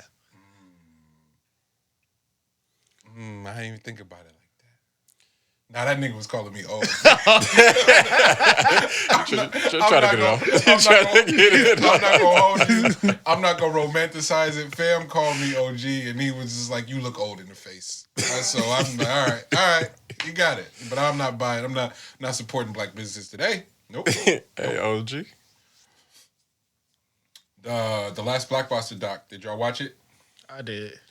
Nah, now that I can admit that I'll start watching some docs. All right. He tried to sneak that off air, and we weren't having it. Yes, I'll start watching some docs. You know, I had to spoon feed myself into watching docs, so I got to the crack one. But I definitely wanted to see that because I watched the the preview pop up when you're just sitting on there, whatever.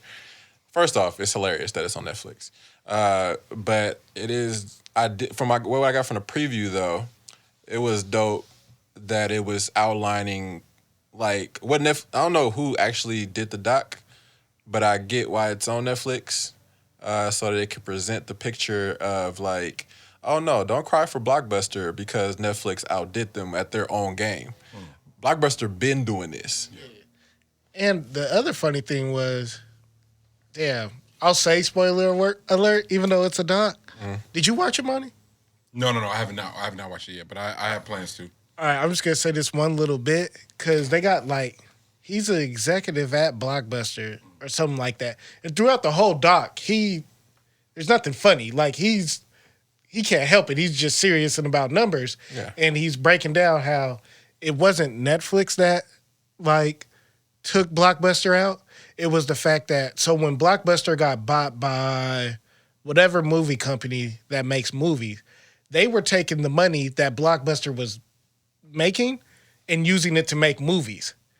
So then when 2009, when the whole crash happened, it was like Blockbuster was in debt like some fucking $900 million, but it wasn't because Blockbuster was failing. Yeah, it was the movies, yeah. It was just the movies were failing. And then basically he was talking about at the time, Netflix and Blockbuster was about the same company. Mm-hmm. It's just that Netflix had capital to keep growing, and Blockbuster had no capital, and nobody was giving money.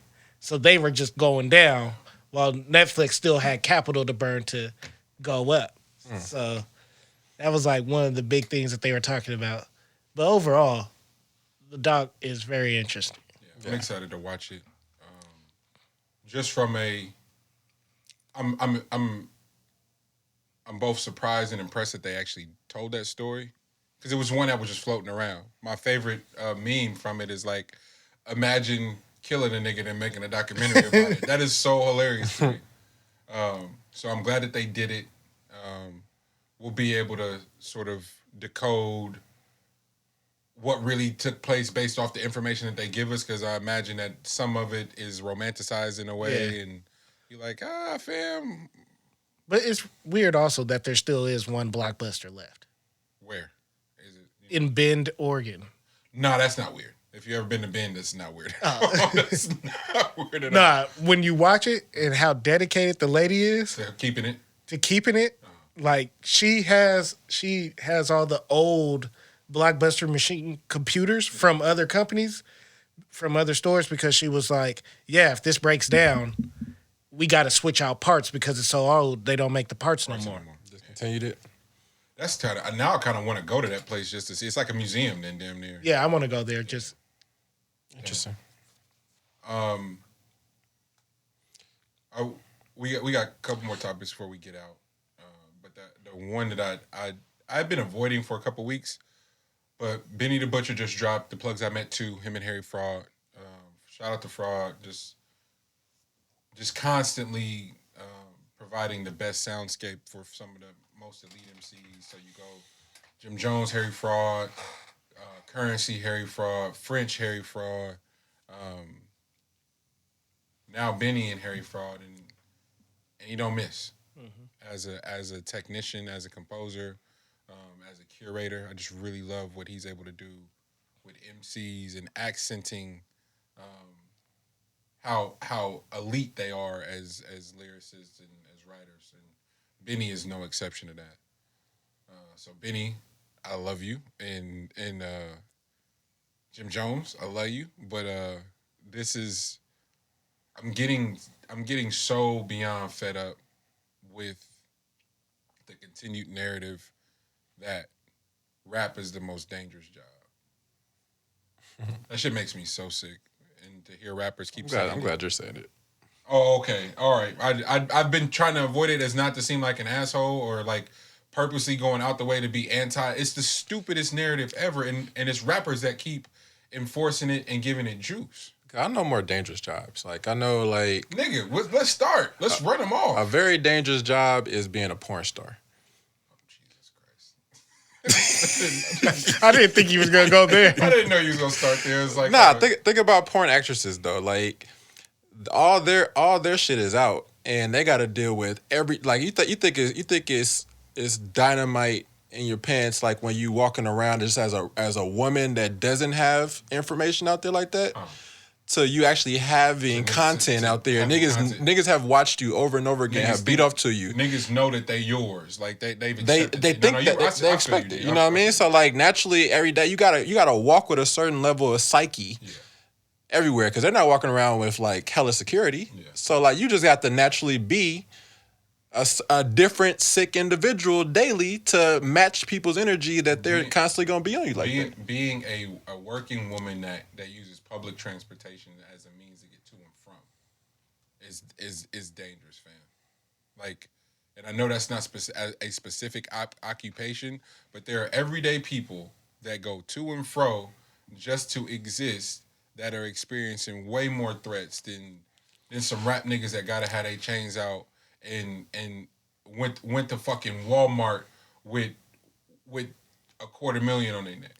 Like when Dave Chappelle talked about that time when he first got his first like his first bag or whatever. That's getting he trying to go get a haircut, and the niggas the barber told him $50,000. No, the one when he was like he did some show, whatever. He was super young, but he did some type of show, and they gave him the money on the spot or whatever. And he went home, and he had to get on the BART or get on the train with that money in pocket, and he's thinking the entire time like, damn, like if folks knew what I have on me, like naturally he was anxious about it, right? But he's like, he just turned it over to like, this is what women think all the time. Like they have this type of thing that people want on them at all times. Yeah. It's like, so there was equivalent. He's like, I just thought about that shit for like that ride to the crib. Bro, this is them every single day, fam. Every day. I was like, that shit is brilliant. It's just stupid. Because again, it absolves the accountability and the responsibility, and that allure of seeming famous is a part of the cachet and the mystique. So niggas bounce out in the areas that you probably shouldn't bounce out on, and flex on the niggas you shouldn't be flexing on. Yeah, I hope that makes sense. That makes perfect sense. Yeah, you flexing at Walmart, bro. Yeah, that's crazy. But then also too, flexing at Walmart is extremely weird. But then also, I go to Walmart, bro, with fucking. I might as well look like I'm on the street when I go to Walmart, bro. Like, Walmart is the trenches. Wherever Walmart is located at, best believe it's in the trenches. Because what Walmart did after a period of time was they used to have multiple Walmarts in, like, a close proximity. They make a super. What? Yeah. Shut that shit down, bro. Like, they took out all the mom and pops. Yeah. And then the employees wanted more. And they said, oh, I know, we're not going to give you more money. We're just going to shut down a store that's close proximity. So you can go have a job in the first place. Yeah. Bro, they a different type of beast, but Thanos. They be located in spots that, hey, you better bring every incentive that you have. The main part of that discussion that is left out for me, G, is the how much the allure of being famous and superior to people comes with wanting to be a specific type of rapper, when there are rappers and producers and people in the music industry that have made actual careers out of it that are just everyday people. Shout out to Raphael Sadiq. He came and did Grand National Radio. And he's like, all right, man, I'll see y'all later. And thought he was going to get in the car or something. This nigga just went for a stroll at 11 o'clock at night. It was like, nigga, where you going? He's like, nobody give a... I'm in Oakland. Don't nobody definitely care about who the fuck I am. I'm going this... And he's one of my... As far as what his career has been musically forget as a performer, as a producer.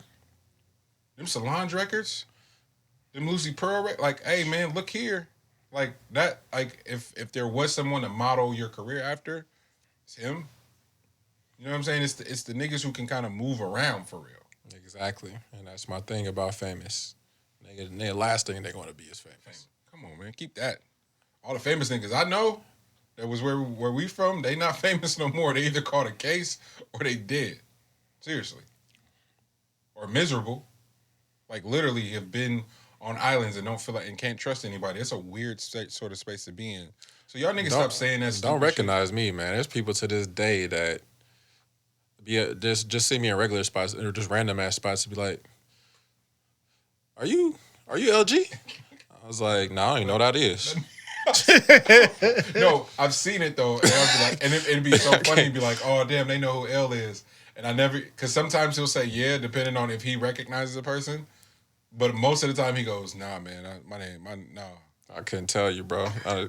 That's crazy, though, because I be getting that sometimes. So I don't know, like, who that person is, but that's it. Can you, I don't know if you care to share it, but, and I don't remember when it happened, but at some point, no matter where we went, you introduce yourself as Lawrence. When do you mind talking about that on the show, or is that something that's private? No, I'm going to use it at some point. But, yeah, no, Lawrence started.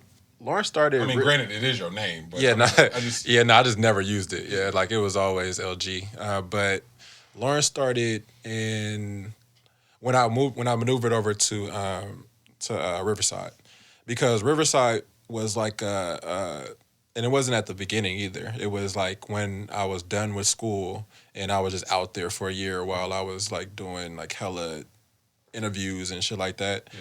But I transitioned into Lawrence because of like when I came back, the main thing I didn't want to be known as was anything that I've already accomplished. So like that was the cleanest slate that I had was using my actual name. So it was a. How do you decide? Did you read something? Did you have a discussion with somebody? How did you arrive at that? It's one thing to arrive at the idea. It's another thing to arrive at the diagnosis, and then to have the discipline to do it. Because, let's just be honest. You using being LG could have fast tracked a whole bunch of shit for you. I just talked about this. The fast track, like. Am I wrong in this? No, you're completely right. You're completely right. Like, there's so many things that I've done to this point, especially over the last, like, 10, 12 years, that was so far away from, like, things that would have worked out in my favor easily. You know what I mean? Like, I didn't take the easy route for anything. Like, I could definitely have made a shit ton of money and done all kind of shit within the moniker that I already had established. But I went completely left of all that in order to really put myself, like, I had to simulate a certain world that did not have any benefits. So I had to, I went back to, I erased basically an entire past that I was known for to start from the beginning in order to build a different level of conditioning. And that wasn't. I read a bunch of different things, but nothing outlined it in the way that I did it, which is why I need to talk about that part. But it was more so like a shocking experience. Like, I had to shock myself into a different line of like things to do. Like, I thought it'd be beneficial in the long run if I was lucky enough to be here. Like, I thought that eventually it would make sense, and as it's come about, like it put me in a space that I can take on any and everything. You know what I mean? But I can only do that by not having, any crutches initially. Damn. I was thinking about that a couple days ago, and I was like, damn, how did you get there? And then just through the lens of, I think it was a rap. It was a bar. It was like trying to fit in, knowing and having an intimate relationship with somebody that was a projected draft pick, having to put himself back together and figure it out from there. I don't know if you can offer it. If you might need a feature film or something to offer people a content. I was trying to put it in a bar, like literally one bar, to tell a whole overall story of why don't none of this shit matter for real. Because I didn't see niggas go through some shit for real, and that was one of the bars where it's like niggas been from draft picks to figuring it out. And I don't know how many. I don't know. I would imagine that there isn't. I would imagine that there isn't a lot of people that understand what that is, but the ones that do, because it's a few niggas out there that understand that, and trust me, went the other way where they came home and leaned on that crutch of who they were. And it ultimately undermined and backfired, and it crippled them forever. Is that what you were factoring in or forecasting when you was like, "Yeah, I'm not going to lean on no crutch," or is that just who you are? Did you know that, or did you figure that out? Yeah, so I didn't know it initially. Like, I had zero clue initially. The foresight that I had was more so. I need to present the problem for myself, because if I don't present the problem, then naturally the way that my life is set up, and my upbringing and everything like that, things are going to work out if I lean in. And I didn't want it to. Like, that's not what I wanted out of myself and out of my life and out of people. I didn't want people to to expect something from me and me do exactly what they expected. You know what I mean? Like I didn't want those realms to collide.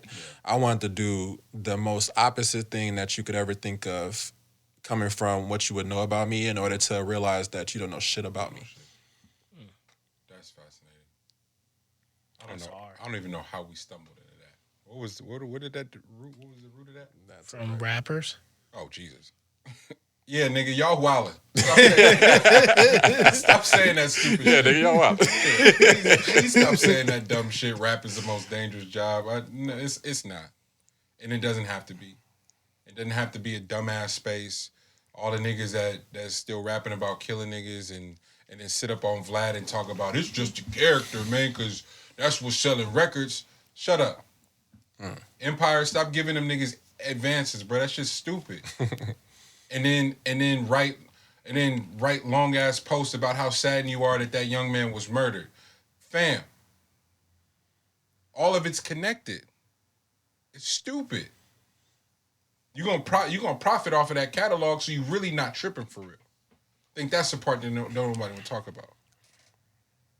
Vlad can have one of these young niggas that's getting a couple like 10, 11 million views on YouTube come sit up and talk about all the bodies that they got and all the shit and all their songs and meanwhile they living in real wars. They don't have shit to do with rap. Like those wars would exist if they weren't rapping. Bonnie, can you talk about that a little bit though? Just being in that space. Does that really just have to do with the amount of eyes that go on you that you do Vlad interviews? Because Vlad is very smart. Yeah. Extremely smart. Extremely. But does it not set off something in just you or anyone that is from a certain background that he's so like it's almost like he gets a hard on talking about black situations? Oh, one time, you were 100% right. It sounds like he's about to have a fucking orgasm when he's talking about it. He has this one question that he always asks when he had both of the kids from they're from Vallejo, SOBRBE. Not Slim. I didn't know he did one with them. Yeah. He did. But separate. He did the one with them as a group. Gotcha. And then once they start funking, he interviewed them separately. Got it. And was like, man, ain't nobody. To my assumption, from everything I heard, ain't nobody die. It ain't really that bad. What y'all beefing over? Can't y'all just piece it up? Why are you asking that question? That's the problem too. That's the second part of this that I'm weirded out about. Besides the fact that people are on there telling everything about themselves, but the fact that he's from the outside looking in, and that's how his questions come in. Like, and like when he does make a comment, it's misinformed because he can only comment and make assumptions from information that he's asked questions on, and people have given him play-by-play information, but since he's not from that realm, he has zero context. So all the rest is assumptions, which is incorrect. But you, as not being as informed, will then correct him with street shit. Like, why do you then correct somebody that's incorrect with some shit that's actually real? On camera, I can't for the life of me get it. So that's the one of them where he gets a hard on that, and then the other one is when he's talking about crack, and how many children your mother had by how many men. He gets off on that shit. Yeah, and I'm like, okay, and I couldn't figure it out, and then out of nowhere, one of his former employees started talking about their time working at Vlad. Since then, Fam's YouTube page has completely disappeared, so I just want to point that out. But Fam was doing videos weekly talking about his experience being a writer and a content producer for Vlad TV. How little they got paid, how many hours they worked, how crazy insignificant the bonuses were, the business structure. Vlad's wife was the head of HR for Vlad TV. She happens to be black. And I went, whoa, slow down. I'm like, wait. So he's an informant all the way around. All the way around. And so his fetish for blackness was starting to become apparent. And I went, oh, I see what this is. But again, just how I'm wired, guess what I can't do? Sit up there and go fuck Vlad when Not with you on that. when Melly Mel and Dark Child and Dallas Austin and all these great contributors to hip hop specifically, but black culture are going there. And the first time outside of the 85 South show, and when you get an in-depth conversation with Dallas Austin, had never heard Rodney Jerkins say anything until he sat down with Vlad. Nigga, he produced for Michael Jackson. I need to hear you. I need to know what happened, and now I gotta watch Vlad to hear it. Mm-hmm. I was gonna ask, is there a reason why they'll go to Vlad? It's strictly business. It's strictly business. That man does an insane amount of views, and so people's businesses have grown significantly. TK Kirkland talks about it all the time. He's like, yo, I was booking shows, I was booked and busy, but never like after I did the Vlad. So now TK Kirkland go do Vlad once a quarter to make sure he keeps increasing that follower and is able to keep getting booked, because the ultimate resume stamp is I was on Vlad TV. That's crazy. It's just basic commerce.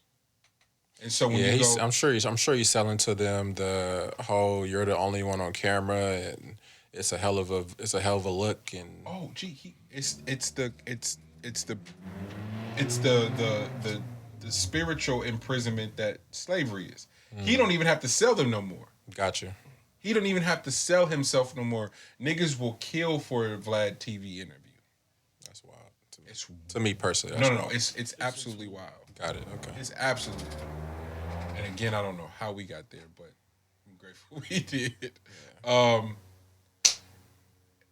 It's March Madness, albeit strange because it's COVID and all that weird shit, but I get so hyped for this time of year. I don't know why. I love college basketball. But shout out Auntie. I love you, and I hope I get to see you at the 150th. Love you, ma. Of course, she came with the fire for our fan question this week. G, you want to serve that up? You got it? Yeah. She said, could you have handled COVID Zoom classes and no sports in your senior year? Of high school, right? Yeah, of high school. Which I'll just extend the question to at any point. Because nigga, I walked in on the little homies at the foster home doing Zoom. I said, "Oh, I would have failed for sure." What? My attention span is already trash. You mean I gotta pretend to be engaged on Zoom? Nope. No child left behind except our money. Real life. No, it'd have been not my senior year, because my senior year was lit. So that was like the going away tour. So carefree, like it was carefree like senior year. I already had my school in order. Shit. I already knew where I was about to go. So my senior year was me just a goodbye tour of the area. That nigga went on his own farewell. Okay, so let's get. I was freeway LG. What you talking? Let's get for real. L gets his whip. My sophomore year of high school, and the damage we did to the freeway from Sac to San Jose. Covering bases. Man, when we found out where the chicks was in Sac, then we found out where they was in Fairfield, Vacaville. Then we found out where in San Ho. And in the crevices of like Castro Valley, like we gonna find them. We gonna find them. Folks gonna wonder like, how'd I even find out about this? We got our ways. Yeah. So senior year, I was already checked. By the time my senior year came around, I was already completely checked out, and I through the grace of God, I still don't know how I made it through. Cause I like class, School? What? What school? I wouldn't go into class senior year. talking? Man. I would be at the senior year. I could have been anywhere during the school hours. So if y'all, I mean, I feel for everybody right now. It's tough because that's when you actually get to like start partying too. Like you be in Moraga Hills or something like that. Like you out there and about. You know, when parents ain't home. You know, it's just, not in real parties like that. You officially have elevated to, oh, this party could turn to something else. Yeah. This ain't just, oh, we got to kick it. This could turn into fucking Freaknik at any point. At any given moment, and it's covering so much land. Like it's people coming in from all places, so to all meet up here. So it's not somebody that you was just about to find out about just walking down the street or just pulling up to the grocery store. So it was a nice look. So I wouldn't. To answer your question, I think no, I wouldn't have survived. I wouldn't have made it. Yeah, how far you want to go with that? To answer, to not fully incriminate myself, I'm going to say no. And in college, fuck no. Yeah, absolutely not. Absolutely. Because college is a cesspool. So like, good luck with like the whole like, oh, you got to wear a mask and y'all can't deceptive. 6 foot distance. College is deceptive because your prerequisites, your undergrad shit, it all matters. But it don't get serious until you start doing all the shit for your major and minor, however you giving it up. And then, did y'all have the equivalent of an exit project? Ours is called the capstone at our school. Did you have like for your major? Did you have like a presentation you had to present or anything? A paper? Nah, it was no. You talk about for college? Yeah. Nah, there was no exit. It was just. Both my schools weren't letting us get off of there without having enough foreign language requisites. Oh, wow. Yeah. So I was like, dang, I might not ever graduate because, bro, I done took Spanish like 10. I done took 10 classes of Spanish, bro. Technically, I'm in Spanish 15. Ask me, can I speak? Bro, I might as well be from Spain with the amount of like Spanish that y'all done made me take that I don't know. Spanish, you take first Spanish and when Spanish started having numbers next to it, it's like you in Spanish and 1. Like, oh, that's lit.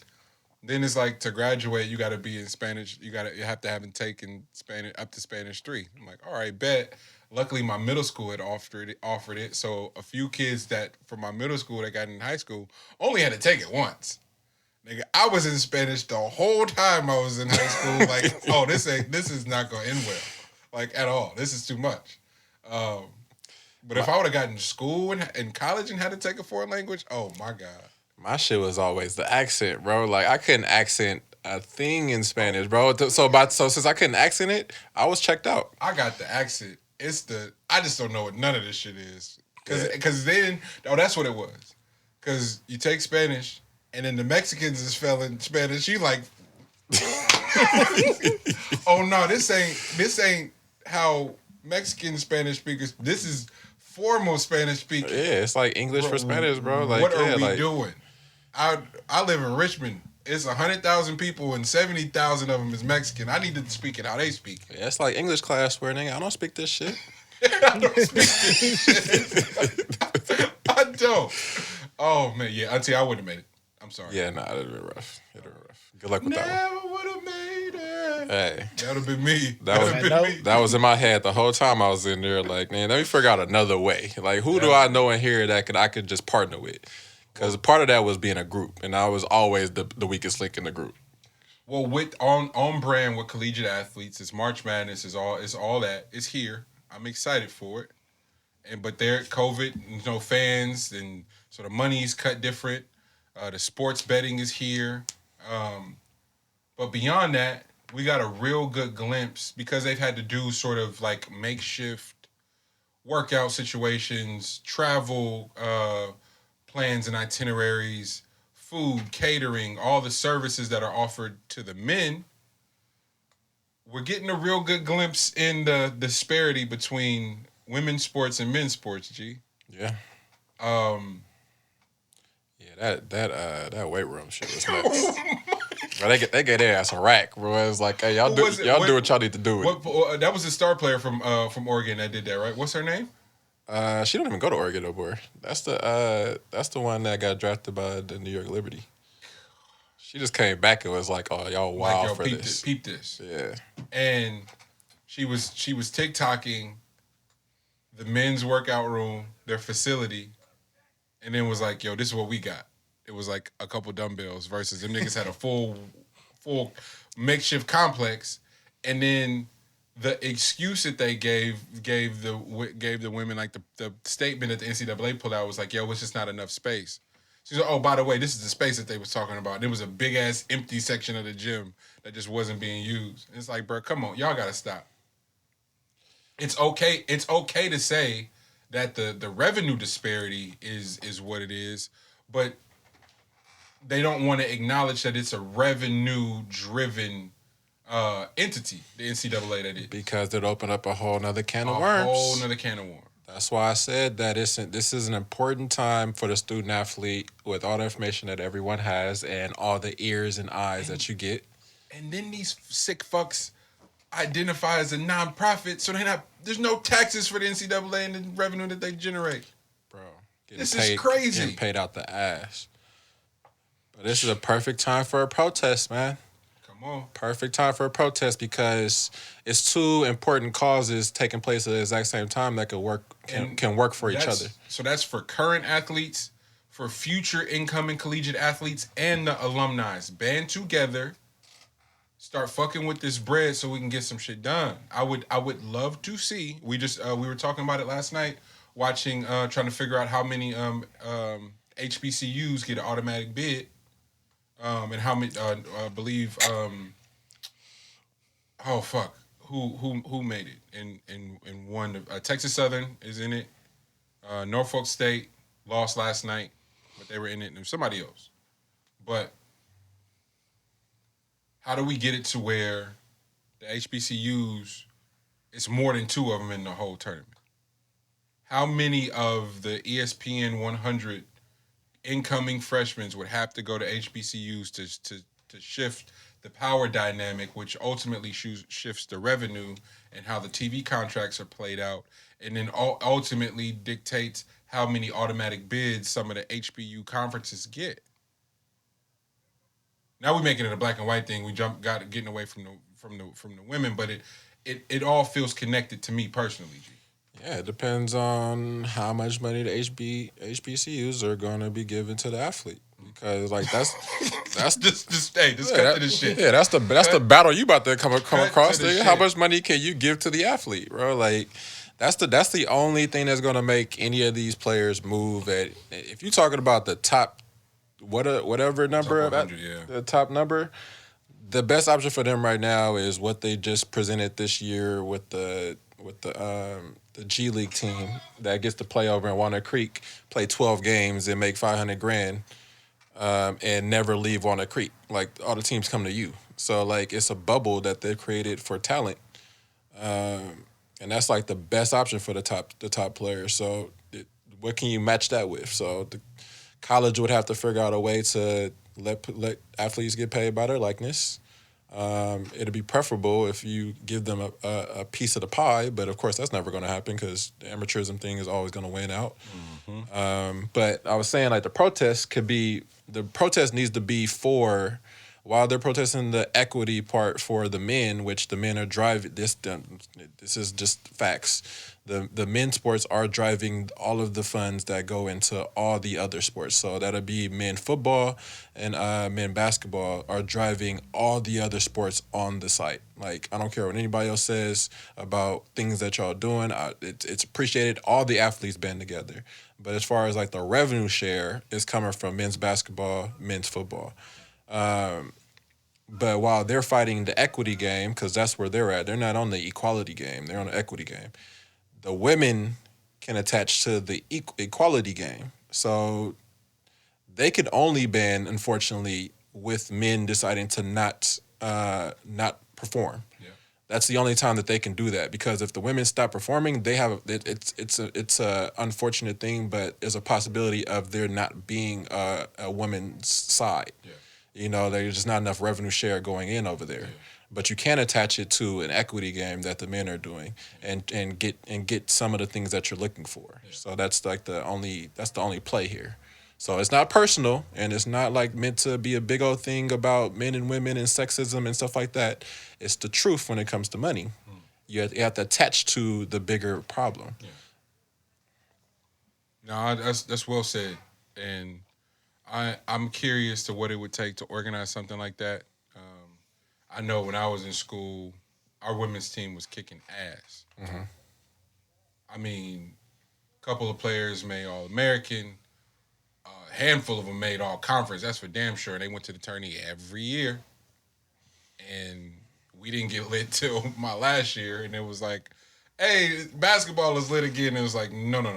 The women been kicking ass the whole time I've been here, and now we finally got our shit together. Now the town is activated. Mm-hmm. You know, it was it always upset me in that regard. But the money portion of it always made sense, and what it would take for the men to stand in solidarity alongside the women and go, yo, fam, from basic facility needs to accommodations to you name it, what the fuck is going on, and how does this money break down? And then if you don't even make it just a men and women's basketball thing, between football, basketball, predominantly driven by the black athletes, how the rest of this money, in the name of the colleges, is paying for these other athletic programs. It ain't just if the women stopped in protest, they wouldn't be the only ones that would be shut down. G. Baseball probably wouldn't be no baseball season. No, that's what I'm saying. Wouldn't be no volleyball season. Wouldn't be none of that shit. If men's hoop and football just was like, fuck it, we not doing nothing until y'all take care of the women. That's it. We're not doing shit. That's it. So when people get all angry about free scholarships and you should be happy with the fact that you complaining and you getting a free education, you ain't seen the books. Yeah. You ain't seen the books, and you also don't realize that the names of the people that are in the executive positions at NCAA is never presented. Never. We know who they are, but they're never in the forefront. Even with this women's thing, it was the VP of the women's side that spoke up. Like, the head of the NCAA ain't said a word. Had to pull teeth for him to put a statement talking about, oh yeah, that's a messed up situation and they should do something about that. My nigga, you oversee the whole thing. They should do something. Yeah, there go the they. Exactly. I feel like they should do something about that.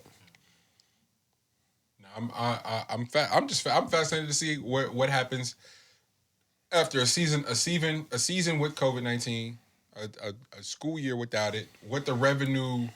Can we open those books like Forbes? Hey, help us out. Y'all put Ye's shit out there. Yeah, give NCAA Forbes. Y'all audited Ye's books in a matter of seconds. Open these fucking NCAA books and let us know what's going on for real. What did these TV contracts do? How much is we watching? Is this NBC or CBS right now? CBS? Yeah, CBS. Yeah, what is CBS paying to have March Madness right now?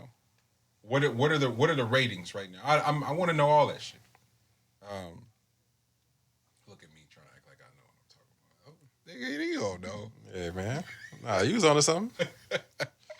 Oh man, y'all got anything else before we get out of here? What you got? Merch. Ooh. So we may or may not have some dope exclusive Meet the Brave podcast merchandise available only to those who will be in attendance for the 150th episode. Hey. Goddamn. Hey. Excited about that. We talking. Yeah, excited about that. Excited to see all your beautiful faces. It's been far too long. And this is the first Meet the Brave event ever, too. So that'll be cool. But it's a lot of people who have come to the shows and the record pop-ups and all that. So I'm just excited to see everyone. Thank y'all for RSVPing and tapping in and wanting to be included. And I'm excited just to make it a special day. Celebrate my dogs. I'm looking forward to the conversations too, just arising in real time. Yeah. Ooh, they gonna press you on all the shit you be talking. Cause I don't be saying nothing crazy. Yeah, okay. It don't be. Yeah, okay. I'm just here. Hey, that's why they remember all your words, huh? I remember all of it. That's why they. I just be here, fam. That's why they want to know what you're talking about. L and Lex, they be talking crazy. Yeah. Famous words. Can't nobody sing like Eddie Kane. And the famous joint. I'm just here, just pod. You know me, King, staying young, humble, black and beautiful, baby. And apparently I'm an OG too. So yeah, that works. OG status. Man, recognize him as such. It's been another episode of Meet the Brave Pod. We'll see y'all next week, literally. You feel me? Love. Yes.